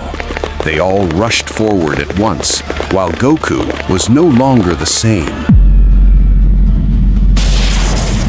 No emotions, no fear, no pain, only an energy that existed between light and darkness, a power so immense that it seemed to crush existence itself. Then the Grand Priest said, "All those you loved died before your eyes, and you still fight? Did they die for nothing?" He was using psychological pressure and deception to destabilize him, but he did not know that Goku had already suppressed his emotions and was no longer affected. The first clash split the planet down to its inner layers. The second tore through space above them. The third forced the Daishinkan to step back, and his eyes widened. This power, impossible. Goku raised his head and said in a cold voice, "I told you, I will be the one to end your life." The Daishinkan gathered the power of immortality and unleashed a devastating attack in a single strike. Goku did not dodge it. He received it head-on and took a step forward. The Daishinkan's face changed. He was shocked and said, "How?" Goku spoke while looking at him. "What, has immortality stopped obeying you?" Suddenly, Goku drove a single punch into the center of the Daishinkan's chest, sending him hurtling through the underground layers until he crashed into a pit that reached the planet's core. At that moment, Vegeta was fighting the two Guardians in a mythical battle. They were almost equal in power, but Vegeta still did not understand the true power of the staff he was using, while the fusion entity kept trying to approach him despite all its injuries. It spoke and said, "This is your end, Saiyan." Vegeta smiled and said, "I can't move my limbs, so this is Xeno's strongest entity? Ha ha ha, at least I destroyed every part of its body." Suddenly, by pure chance, Vegeta planted the staff into the ground while trying to rise from a horizontal position. Then something strange happened. A terrifying, mysterious portal opened behind the fused entity. It did not understand what was happening at all. The portal immediately began pulling it in without hesitation. It tried to cling to the ground, but it was useless. Vegeta raised his other hand as if he were controlling gravity, releasing a mysterious energy that shielded all his allies from the portal's influence. Then it began pulling everything. In an instant, the portal swallowed the planet itself, and the remaining army of Hakai Shin and angels was dragged away in the blink of an eye. The battlefield fell silent. Even Vegeta himself was stunned by what he had witnessed. The only survivors were Vegeta, Renzo, Mariel, and Goten. As for Goku and the Daishinkan, they were miles away from the battlefield. Goku stood above the previous crater, staring into its depths. The Daishinkan was at the bottom. His body could not die, but he could not rise either. Goku spoke. "You will remain here, in the world of those you killed. Their voices will torment you forever." But suddenly, an enormous energy erupted from the crater. The Daishinkan shot upward with a powerful punch that struck Goku's jaw and sent him flying high into the sky. The Daishinkan smiled confidently and said, "Do you really think you can defeat me?" At that moment, the King of Darkness spoke to Goku. "We have no choice. I will borrow your power, Goku." Goku was shocked and said, "You will borrow my power? But aren't you the one lending me yours?" "Our enemy cannot die, Goku. It is the only solution." Goku replied in disbelief. "What? You can't seriously mean that." The King of Darkness smiled as if it were his final look and said, "Thank you for everything, and I'm sorry for everything." Suddenly, in the outside world, something appeared behind Goku. The phantom of the King of Darkness manifested. He released the chains of darkness, spreading like black waves from his body before lunging directly at the Daishinkan. Goku rushed toward him and grabbed him firmly by the neck. The Daishinkan tried to speak. "What are you doing? I will not die." The phantom of the King of Darkness began entering his body until all of him had entered. Then, nothing happened. The Daishinkan slowly stood up again, laughing. "Ha ha ha ha ha! I told you, I cannot die!" Goku returned to his normal form. All of his power had been drained by the King of Darkness. Before him stood the greatest shock he had ever experienced in his life. Goku said, "How? Did the King of Darkness sacrifice himself for nothing? Were all our efforts meaningless? Did Gohan, Whis, Beerus, and Virkan die for nothing?" Endless questions, and in his eyes was immense shock. He collapsed to the ground. But the Daishinkan grabbed his own heart. Something had happened inside his body. In the blink of an eye,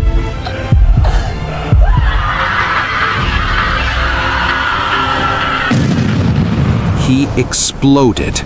Hope returned to Goku's face in the final second before he lost consciousness. The war was finally over. Vegeta approached Goku's body. In a low voice, he said, "It was a tough battle, Kakarot." Goku did not respond. Only his eyes remained open. The planet began to crumble and everything started disappearing. Goten slowly stood up with the help of Mariel. His eyes searched for Gohan's body.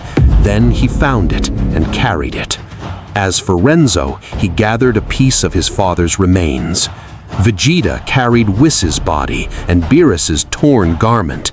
Tears fell without permission, without a sound. Mera never takes her hand off Goten, as if she's telling everyone that he belongs to her. Everything had been destroyed.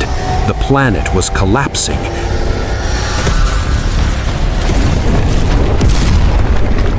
And at the final moment, Vegeta struck his staff against the ground, transporting everyone away from there to planet Earth.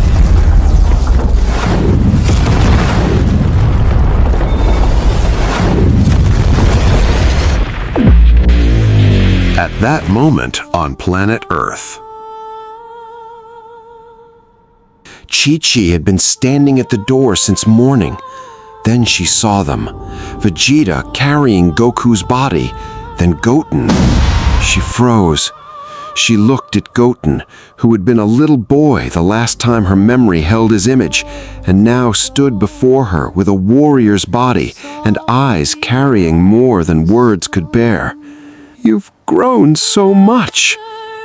Goten stepped forward and hugged her tightly. He said in a voice trembling with tears, "I'm here, Mom. I'm home." She cried, without a sound, without a word, only her arms tightening around him. Then she looked over his shoulder. She was searching, and her eyes asked what her tongue could not.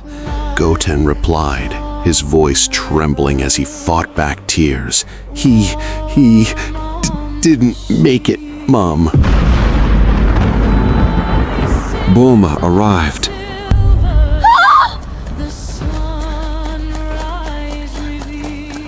She stood before Vegeta. She looked at him for a long moment. He spoke in his usual dry tone, but his eyes carried something she had never seen in him before. "Sorry, I'm late." Bulma smiled as she wiped away a tear. "You were never late." 3 days later, evening, near Kakarot's house in the mountains. Clear skies, green grass, and pure air. 3 graves and 2 memorial stones. Piccolo's grave, Whis' grave, Beerus's memorial stone, and Virken's memorial stone. Goten was touching a grave, overwhelmed with sadness, while Korin and the android stood nearby.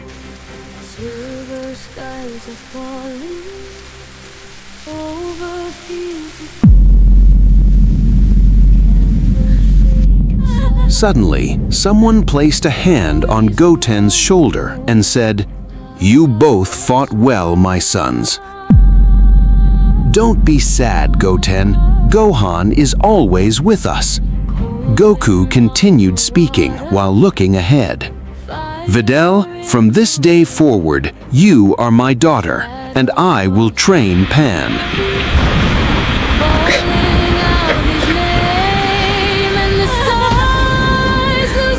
Despite Chi-Chi's weakness, she was the strongest person in patience at that moment. Her hand was trembling, but she did not cry in front of anyone. She simply raised her head and stared at Gohan's grave. Vegeta approached Whis' grave, without a word, and remained standing before it for a long time.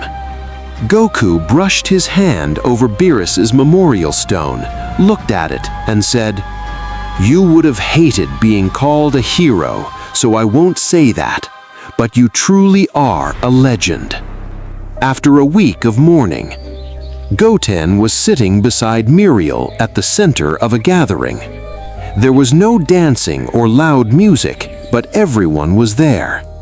He said softly, "If you hadn't stayed by my side in that moment—" "But I did stay," she interrupted him, "so don't finish that sentence." He looked at her. "Thank you."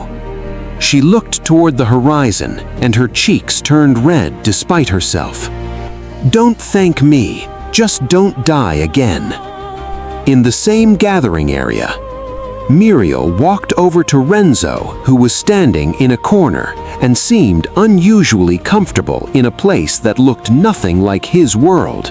He said, "I wish he were with us today." Meanwhile, Goku, the owner of the greatest appetite, was sitting at the food table. And Vegeta was sitting beside him. The two of them were eating in silence.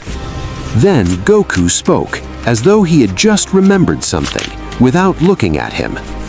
"By the way, where did you get that staff, Vegeta?" Vegeta looked surprised and said, "Ah, the staff? Honestly, I didn't get it from anywhere. It fell on me from the sky." Goku stopped eating, and everyone heard what Vegeta had said.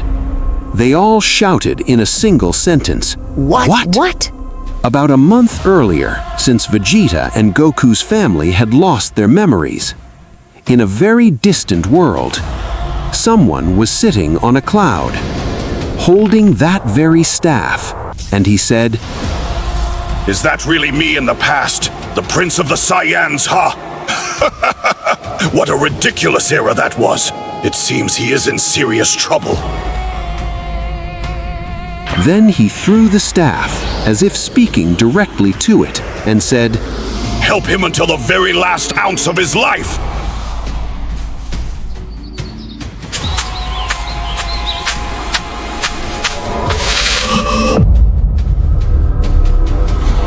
Hey, Kakarot! Are you ready to take down some bad guys?